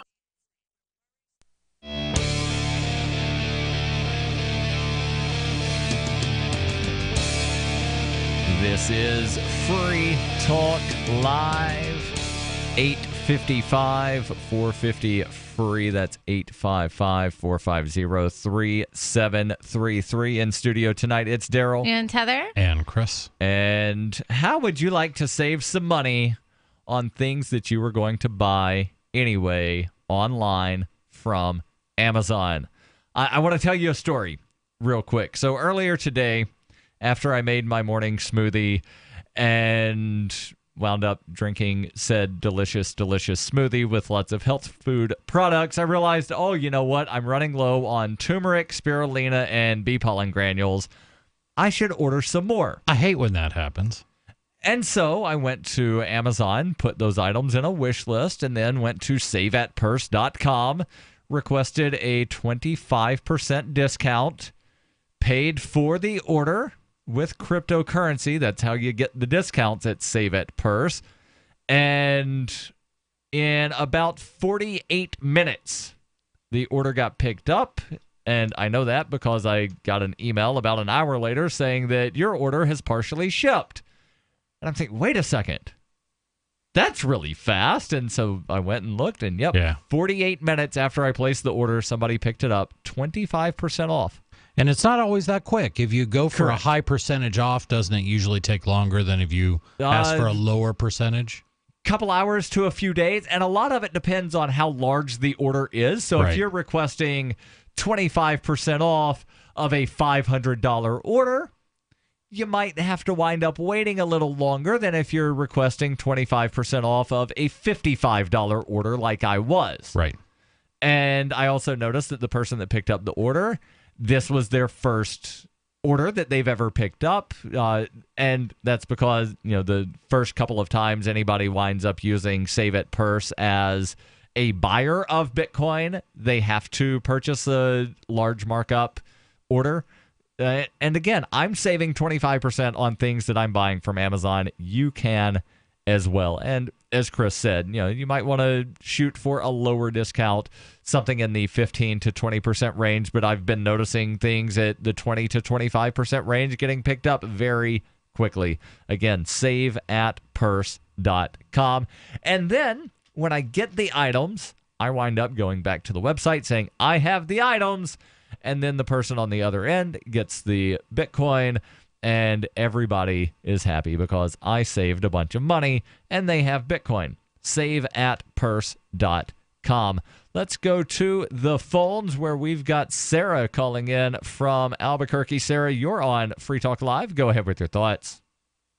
Yes. So we had the election on October 3rd. Yeah, we had an election in Keene, New Hampshire as well on October 3rd. Well, the thing is that, the sick day pay ordinance. The what ordinance? What ordinance? The sick day pay leave. Oh, sick day Okay. pay leave. Oh. What about it? Well,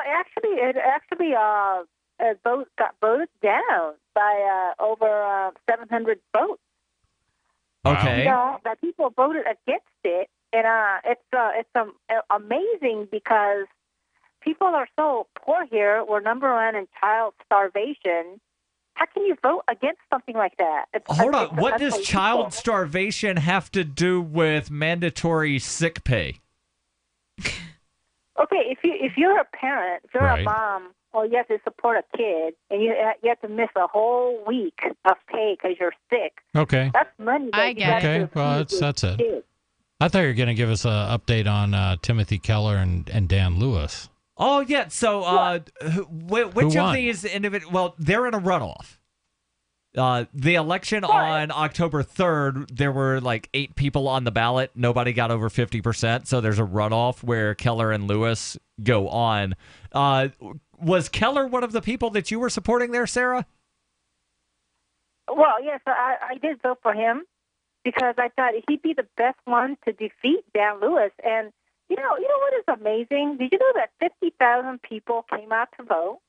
And they were standing around on the election day, like 5 places in line. People were standing in lines around the block. The lines were going around the blocks at 5, 6 different places. Yeah, all that just to see. They picked out Tim Keller and Dan Lewis. And you know something? Everybody knew that they're going to be in the runoff from the polling, the telephone polling. I was told that before all of that, 50,000 people coming out and vote. It's just amazing. So 50,000 people showed up. Albuquerque has a population of about 550,000, which means that your voter 10%. turnout was somewhere around the 10% range. That's a very poor turnout. Would you question the legitimacy of that election? Because I know in Catalonia, where voter turnout was 42%, when the Spanish government was suppressing the vote. Sort of a bigger issue than... But still, there are calls that, only 42% showed up. That's an invalid vote because voter turnout was low. Well, voter turnout in Keene was 5%, in Albuquerque it was 10%. Yeah. But nobody's saying those are illegitimate votes. What are your thoughts, Sarah? Well, the thing is, this is actually a huge turnout compared to the last election. Right. That was lower than this. Yeah. The last election, so the 8 people running brought a lot of people out. This is called a high turnout, believe it or not. People were standing in lines around the block on election day. So the accuracy, inaccuracy, it doesn't matter. It's like it all depends on whoever wants to show up. Yeah. So if only 3 people showed up, one of those being Tim Keller, one being Dan Lewis, and one being the significant other of one of those 2 gentlemen, would you say, who showed up, so therefore the vote's perfectly fine. Well, I mean, that's the democratic choice that we have. We don't have much choice. Yeah, kind of a false argument, Daryl. Come on. It is, but my point is that, when elections overseas have voter turnout below like 70%, right, there's all these cries in the quote-unquote international community that that's an invalid vote because voter turnout was low. But yet when voter turnout in the U.S. in a municipal election is 10%, people say, that voter turnout's really high. I can't believe how high it was. Well, it's like here in New Hampshire. I mean, if it's not a presidential election, voter turnout here is 35% at best for the midterm elections. Right. But nobody it's going to be questions lower. the validity of that election. Right. But do you think about like what the consequences would be if votes were made public? Like if everybody that voted, all those 50,000 people that showed out, if their votes, if whoever you voted for had to be a public thing, right? That everybody could see who anyone voted for. Then I think you'd have 1% turnout. Yeah, probably higher than that. Because you know what? Like, I have no prior to the problem. 1890s, voting was very public. Why shouldn't it be, though, in a way? Think about that's the easiest way to, like, reduce fraud, though. No, that's actually how you increase fraud because, Heather, I can see how you vote, and if you don't vote the way I want you to vote, bad things are going to happen. You like your kneecaps, I can intimidate you. You like your kneecaps? Everybody knows how I vote anyway. I say it on the air. Like, I voted for Gary Johnson. Sarah, thank you for everything. No, I voted for Mitt Romney before. Did you? Your calls and thoughts welcome. 855-450 free. That's 855-450-3733. What do you think about voting? Should it be public? Should everybody know who everybody voted for? Hunters, anglers, campers, and survivalists. Get back to nature. Expand your horizons with the highest quality, most versatile, unique slingshots and sling bows on the market at slingbow.com. Slingbow products are compact and models start from just $17.98. They're perfect for your bug out bag or storing in your vehicle. Give yourself and your loved ones the excitement and tradition of Slingbow, a new frontier in archery and truly modern twist on this primitive survival tool. Feel the thrill only at slingbow.com. You've heard the phrase, you are what you eat? Not true. Actually, you are what you can absorb. So if the vitamins and supplements you now take are not being absorbed, what good are they? Introducing Protovite, proprietary liquid system that allows premium quality nutrients to positively affect the blood in an astonishing 5 minutes. Watch our amazing 2-minute live blood cell video at TrueHealthFacts.com. That's TrueHealthFacts.com. Then call 502-410-3411. Protovite is nutrition you can feel. Protovite is nutrition that gets in. Free Talk Live, the show where anyone can call about whatever they want. And we do mean anyone. Now, you also said in another video that the moon is an iPod. Can you explain that one? I believe the moon, the reason why it turns the color that it does is because it fills up with the humidity and water from the transmission of electrons or electricity. I believe that we're upside down being pulled by magnets right now. The actual ocean is in the sky, and they're reserving that sky. The reason we have thunder and lightning is because of the shock waves that go through the two skies up above. Otherwise, where's the thunder and lightning going to come? Because there's no way the clouds are that thick, or the planes wouldn't be able to go through it. Have you ever been abducted by aliens? No. Wait a second. Hold on a second. I think so. 45 minutes every single night. Free Talk Live, 7 nights a week from 7 to 10 Eastern, live on the Liberty Radio Network at LRN.FM. So you've signed the Shire Society Declaration and are planning your move to New Hampshire to be around more liberty-oriented people. Next, sign up for the Shire Society Forum at forum.shiresociety.com. There are a bunch of people there who are already in the Shire, and they want to meet you. If you're already in the Shire physically, you should also come by the forums. Remember, not everyone uses Facebook. New people are signing up for the Shire Society Forum every month, so drop in and say hello at forum.shiresociety.com.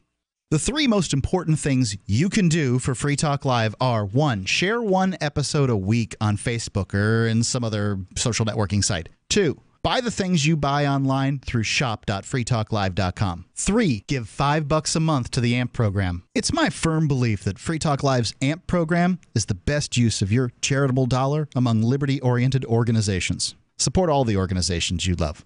But make sure you give $5 a month to AMP at amp.freetalklive.com.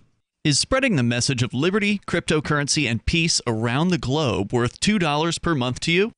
As you may already know, in addition to our internet feed, LRN.FM broadcasts on free-to-air satellite across North and Central America, as well as Sub-Saharan Africa. And we've been available on satellite for free 24/7 since 2010. The LRN.FM free-to-air satellite signal is reaching some of the most oppressive regimes in the world, and there's no doubt our ideas are making an impact. You can learn more about the channel's impact by watching the 3-minute video at fund.lrn.fm. If you'd like to help free minds globally with our ideas of liberty, cryptocurrency, and peace, you can donate as little as $2 per month via fund.lrn.fm. You can help us continue and expand our satellite broadcast to multiple continents. Visit fund.lrn.fm today, and thank you for your help. Don't forget to share the link on social media. That's fund.lrn.fm. This is the Liberty Radio Network, broadcasting the latest liberty-oriented audio content 24 hours a day at LRN.FM. This is Free Talk Live, 855-450-FREE. That's 855-450-3733. In studio tonight, it's Daryl. And Heather. And Chris. And did you know that you could listen to a digest version of this show? Maybe you don't have 3 hours a night to listen live. Maybe you don't have necessarily 2 hours to where you can sit down and listen to the full podcast version, but there is a digest version. And you can go to feeds.freetalklive.com, and maybe you want to subscribe only to that digest. You can do that. There's a link for that. You want to subscribe to all of the content that comes across the RSS feed for Free Talk Live? You can subscribe to that too. And then there's also the Edgington Post content. You could subscribe only to that. Again, you pick what you subscribe to. They're at feeds.freetalklive.com. So we wound up, thanks to a caller calling in to talk about elections, wound up discussing the concept of quote-unquote public voting. And by public voting, we mean that the entire information about your ballot is by law part of the public record, to where anybody could go in and look to see who Chris voted for, who Heather voted for, who Ricky from the Commonwealth voted for. Every vote that you made, whether you voted yes on Amendment 2 or no on this, or whom you voted for state rep. And Heather, you were the one that you said that you thought it might be a good idea. I just think, with all the voter fraud and corruption, all this other stuff, let's give it a try. You know what I mean? It's something different. If it doesn't work, we can always go back to, letting people privately vote. Right. But it was tried in the 1700s, the 1800s, prior to the invention of what's called the Australian ballot, where some government entity decided we're going to print the ballots instead of allowing everybody to show up to the polls with their own ballot on very uniquely colored paper. And one thing that, and I wasn't alive then, neither were you, so all we have to go off of are stories in history books. But, a lot of the stories are that, local, for a lack of a better term, say, mob bosses or people's actual bosses would stand outside of the polling place to watch to see how certain people voted. And just a reminder, Heather, you really like those kneecaps, and this is the way you should vote if you want to keep your kneecaps and be able to walk. You like seeing your daughter, right? Wouldn't want anything bad happening to her. Wink, wink, nudge, nudge. Vote this way. Okay, so then those mob bosses become government, and now nobody's votes are public. And so now, right, they don't even have to pop anybody's knees out. They can just have the elections swung whatever way they want. Now, I'm going to go to a... So now you're calling into question the integrity of the elections and whether or not the votes are counted the way that people actually cast them. Yeah. Yeah. And I'm sure in some areas that is an issue. It's kind of interesting. Dead people voting? Here That's in totally New an Hampshire, I mean, I'm one of those people who counts the ballots. It's paper ballots, and that's what you do after the election. Everybody goes down to the town hall or whatever, and all the volunteers divide up the ballots, and we count them. Stacks of 25. Yes, or stacks I was at a of, recount on of Tuesday, 50. so I can explain very well how. And let me explain how the recount process worked. Because, again, this was a special election for state rep, and it was 3 towns where they had paper ballots. And Chris, Heather, I'm holding up a piece of paper here, and just pretend that there's a column here that says Republican, one in the middle that says Libertarian, one on the left that says Democrat. They would show that each party had an observer on one side of the table. The ballot counters were on the other side of the table. They would look at the ballot and then hold it in front to where all of the observers could clearly see. Right. And then they would put it in a stack. And then after they got the stacks, if anybody said, I challenge that ballot, all right, this goes in the challenge ballot pile. And then after all the ballots are gone through, all right, we're now counting these. 1, 2, 3, stack of 25. Yep. And then the second ballot counter would then count 1, 2, 3, stack of 25. Yep. Everybody verifies, yep, that's 25. All right. Then next stack, next stack, next stack. And so after those are all counted, then Secretary of State representative comes over, and one of the ballot counters says, Mr. Secretary, we have these 4 ballots that have been challenged. What is your determination on for whom is this a vote? Right. Secretary of State, or in this case, it was the Deputy Secretary of State, picked it up and said, Mr. Scanlon, I notice that there's a box marked here for the Republican and a box marked here for the Libertarian. I declare this to be an overvote. Right. And then anybody challenge the decision here? Nope, it's an overvote. And you physically are watching the votes being counted. Right. And but not every area is like that. Correct. What I want to bring up specifically is whether or not a public vote could result in intimidation. So, Heather, while we've been talking here, I shot you a message that had some video of the new Black Panther Party in Philadelphia when Barack Obama was elected the first time. And in front of the polling place were a bunch of Black Panthers, the new Black Panther Party. They dress in leather. They dress all in black. They wear berets, and they're all holding nightsticks. They're doing this with them. They're slapping one end of it against their hand as they watch people go into the polling place. Yeah, but they didn't do anything, did they? No. They publicly said, we're here to make sure this is an honest vote, and we support Barack Obama. So if you were a person who didn't intend to vote for Barack Obama, well, that would be a crime, though. Should be a you crime. live in that neighborhood, right? You live in that neighborhood because that's your polling place. Yeah. So let's say that it's small enough that most everybody knows who you are. And then the Black Panther Party afterwards reads in the paper, reads online or wherever, Heather Mullins voted for John McCain. Yep. And do something. Right. And they will. Right. Bring But that's the thing. Do you want that level? You could face retribution. And so people walking up there, forget about the afterwards. How about walking up there going, all these guys are looking at me in a very threatening way. You'll see the video. You'll see what I mean.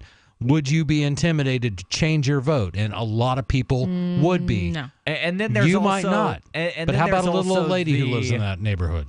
The card check system for unionizing. Well, we live in the age of technology. Why doesn't anybody even have to go out to vote anymore? You can vote right from a computer. We're working no, on you can't. We're working. That's not legal, You Heather. should be able to. You should be able to. Should so be if able you did to public and voting, can. and then you could vote from your computer, you wouldn't have to worry about these little Black Panther. But I think what we're arguing is whether or not making people's votes public if somebody is a good idea. opts to post online for whom they vote, they should be allowed to do that. But mandating that people post online for whom they vote, no, that's absolutely hideous and despicable.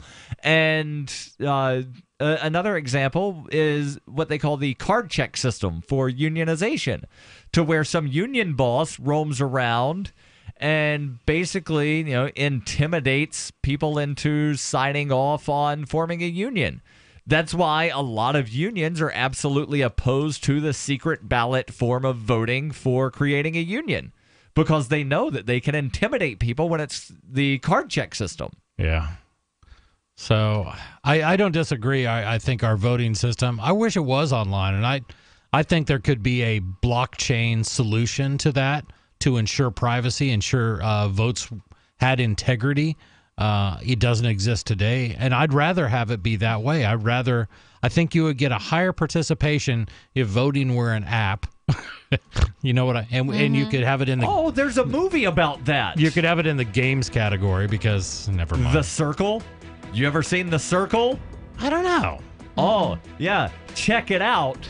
I'm not giving spoilers, but yeah, there's, online voting. That's mandatory. Everybody has to vote, and it has to be public.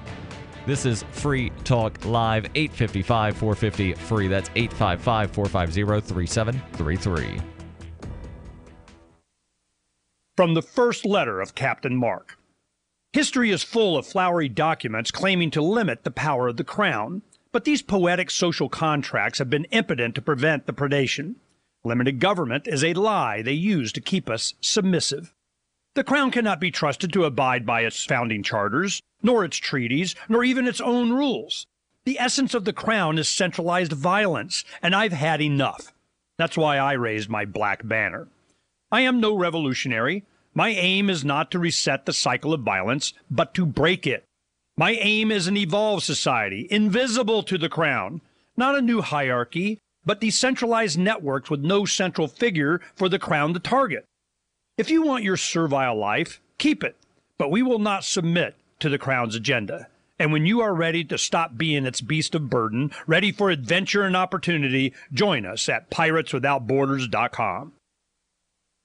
Heart disease is on the rise. Clogged arteries, high blood pressure, and high cholesterol levels may not be fully detected by you, but the symptoms are there. Loss of energy, blood sugar spikes and drops, poor circulation, and irregular heartbeat are just a few of these that can alert you that something is wrong. Hear how Heart and Body Extract is making a difference in thousands of people's lives across America. My blood pressure has normalized. My diabetes has totally improved. Everyone is telling me now how much healthier I look, and I'm telling everyone how much healthier I feel. I recommend Heart and Body Extract to everyone. Anybody over 40 in the North American continent should be using this product as a preventative to keep their cardiovascular system healthy. Order your 2-month supply today by calling 866-295-5305. That's 866-295-5305. Or order online, hbextract.com. Heart and Body Extract, 866-295-5305 or hbextract.com. I've been told no in many different ways. I give you an order and you're going to obey it. George, you can go this way. You can't do that and you have to leave here. You cannot bring Simon to the rally. Walk with me. Well, I'm comfortable here, actually.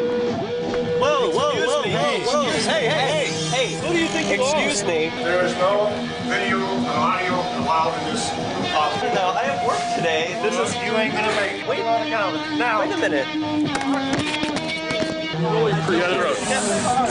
Hey! Oh my God! Unbelievable! Why are you running from me? Because you're scared me.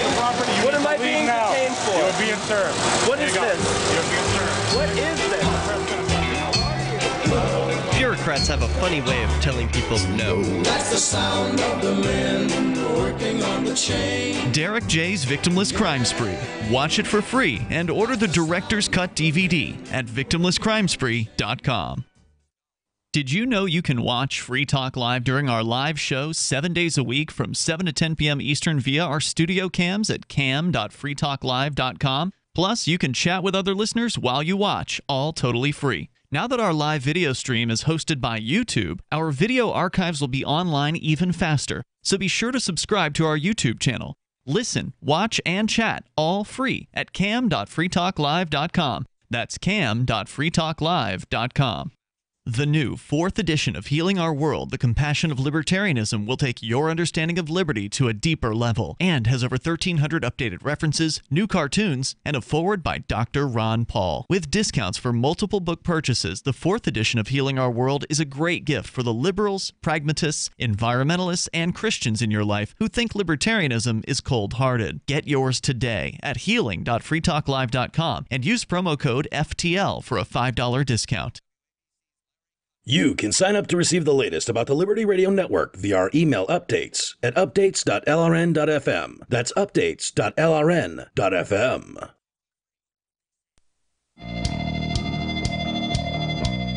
This is Free Talk Live, 855-450-FREE. That's 855-450-3733. Possibly time for you and your thoughts if you call in now.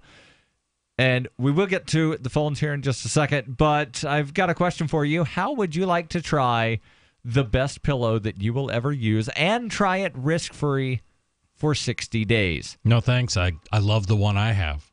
Right. That's because you have the same pillow I have. That's MyPillow. That's the brand name. Me and Chris don't share a pillow before people start getting any kind of weird thoughts. And no, there's no dog leashes or paddles involved. Heather. The MyPillow is designed to fit to the shape of your body, hold your neck in the proper position. I've been using this thing for about a year and a half. Chris, you've had one for a couple of years. Yeah, three, at least 3, maybe 3.5. Well, 4. my birthday's in December, guys. Really? And Congratulations. You want a pillow for your birthday? MyPillow should send me a pillow. They will. Birthday. Hold on. They will. If you use code FTL when you go to mypillow.com, you can get a second pillow absolutely free, or you can get one pillow for half price. The pillow, though. And unlike a regular pillow, you can actually take your MyPillow. I'll review it for them if they want to send me one. We've already done that on the show, which is why we're advertising for MyPillow. You can take a dirty MyPillow, throw it in the washer, throw it in the dryer. It's still usable. And as I said, go to mypillow.com, use code FTL to get your very own MyPillow at half price, or get a second pillow free of charge. And remember, if you don't like it in the first 60 days, you can get your money back minus the shipping. And the pillow itself is guaranteed to last 10 years. That's mypillow.com, code FTL. Do they come in different colors?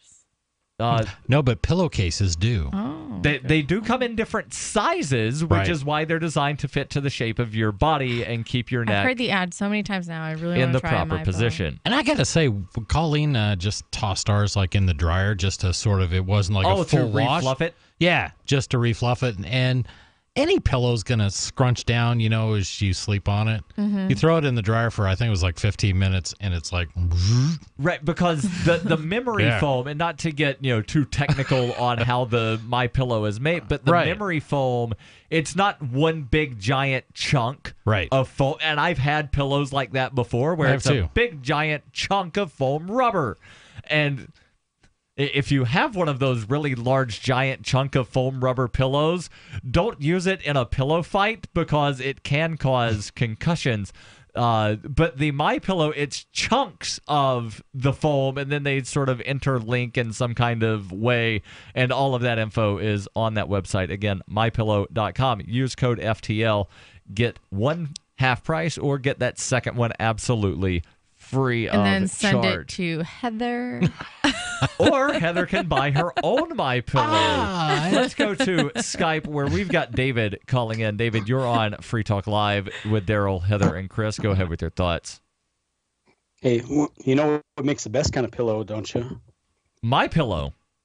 From mypillow.com. Use code FTL. Boobies. Okay, FTL. The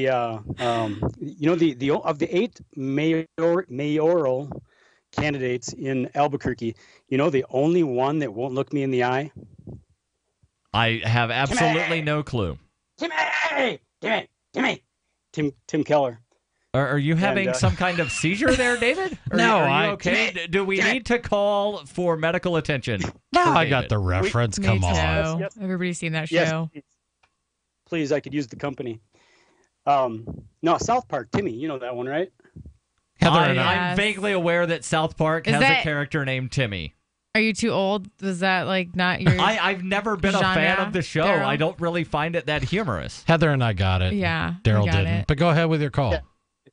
Timmy, the retard in the wheelchair, like our mayoral or our next mayor is going to be. Anyway, why are you saying that the next mayor's retarded? Well, because he is. Because he won't look you in the eye when he knows you have him outgunned. He will avoid eye contact. Have you ever been around those people where when they know that you've got them? How's that evidence of retardation? Well, the retardation part is a joke, but okay, there we go. Serious part is, yeah. You didn't have like something on your face or something that maybe he didn't want to like look at you funny, and have it look like he was staring. Yeah, probably, but it would have had to been on my face for like about 4 years straight, because we're talking about. I go to the legislature like Daryl does, and for 5 years straight, I went basically to every single day of legislature, which is 30 days 1 year, 60 days the next. Mm-hmm. For 5 years, Tim was a senator, and now he's our state auditor until now he's going to be the mayor. But never once did he ever have the ability to man up and look me in the eye when I was in his presence. And I'm talking about 5 feet away, 10 feet away, 30 feet away, talking to him, talking about him, talking about other things. So, like, if you've had have you ever had a conversation with him? I have attempted to. He will not engage with me because even though he's a Harvard graduate, he knows I can best him in a conversation or debate or whatever other kind of forum you want to use. So I don't know how much value. So since tonight's all about Albuquerque mayoral politics, which I'm kind of digging, actually I find Albuquerque mayoral politics more interesting than DC politics at this point. This is great. So do I. So is there particular issues that you disagree with Mr. Keller on? Or can you give an example of a bad one? Go ahead. No, I can sum it up for you. I can answer your question, but it's not really issues, because the main issue in Albuquerque is crime. So, of course, these people, most of them are politicians, so they're going to tell you what you want to hear about crime. And then when they get into office, they're going to do whatever they damn well please, which is exactly what Tim Keller is going to do. He's going to get into office. That's also what politicians do, and if people are running for mayor in a large city, chances are they're politicians. That's usually what happens when you're given, like, power, right, to do what you do. I mean, it's like even in the private sector, you get a job, right? You're given powers, you use them in the hierarchy of work, right? That's life. Right. So what Tim Keller is going to do, and you can mark my words, and you can come back 6 months later and you can find out what Tim Keller is going to do. He's going to get into office, and then he's going to implement the Democrat platform across the board. That's exactly what he's going to do. No matter what he says, he's going to implement the Democrat platform across the board. Isn't there going to have to be a city council that goes along with him? Well, like the mayor can't just unilaterally do what the mayor wants to do, right? Is the council all Democrat? It's majority Democrat. It's always like 5-4. It's a nine person panel, and it's historically always like 5-4 Democrat, Republican. And so Keller's likely to be, he's going to be in there, and it's likely to be 5-4. I haven't looked at the city council races to count and make sure it's still 5-4, but I guarantee you that it will be. And so he's going to get in there, and he's going to be a Democrat mayor, and he's going to have a Democrat council, and he's going to pretty much be able to do what he wants to do, which is a Democrat platform. He's basically a mini Obama. He doesn't really care about New Mexico. He's not going to stay in the state. If he has a chance to do anything, representative, I don't think he'll settle for that, but senator, or try to get himself into the presidential kind of thing, I guarantee you that's what he's gunning for. So why don't you run against him? Me? Because nobody would vote for me. Why? Why? Because I'm too harsh. I'm too much of a jerk. I'll tell you exactly how it is. I won't take any prisoners, and that doesn't work in politics. You'll have too many enemies. So, obviously it doesn't work. I mean, what politician is in power right now that tells it like it is and takes no crap. Well, I'm sure there's some. There's definitely some out there. I don't doubt it. I mean, I think this whole every politician is bad thing is just, honestly, that's just as crazy as them being like, oh, every single citizen is bad, you know? Right, which is what they say. So I want to give the top 3 immediate action items Tim Keller says he's going to do to fight crime in Albuquerque. 1, I will immediately schedule a meeting with the Albuquerque Police Officers Association to address imminent changes in APD actions that will be expected of all union members. That sounds pretty harsh on crime. He's going to call a meeting. You're reading that, right? You're on the web right now, right? Of course. Number 2, we will publish daily and weekly performance objectives for APD personnel with respect to offer-initiated contacts. This will not be a quota, as enforcement action will not be mandatory. That sounds pretty harsh on crime. David, thank you for the call. Unfortunately, we're out of time for tonight. What's that third thing, real quick? We will pool overtime funds for the Chiefs Overtime Fund TAC plans for officers to do saturation patrols. So, meetings. Harsh. This is Free Talk Live, always online at freetalklive.com.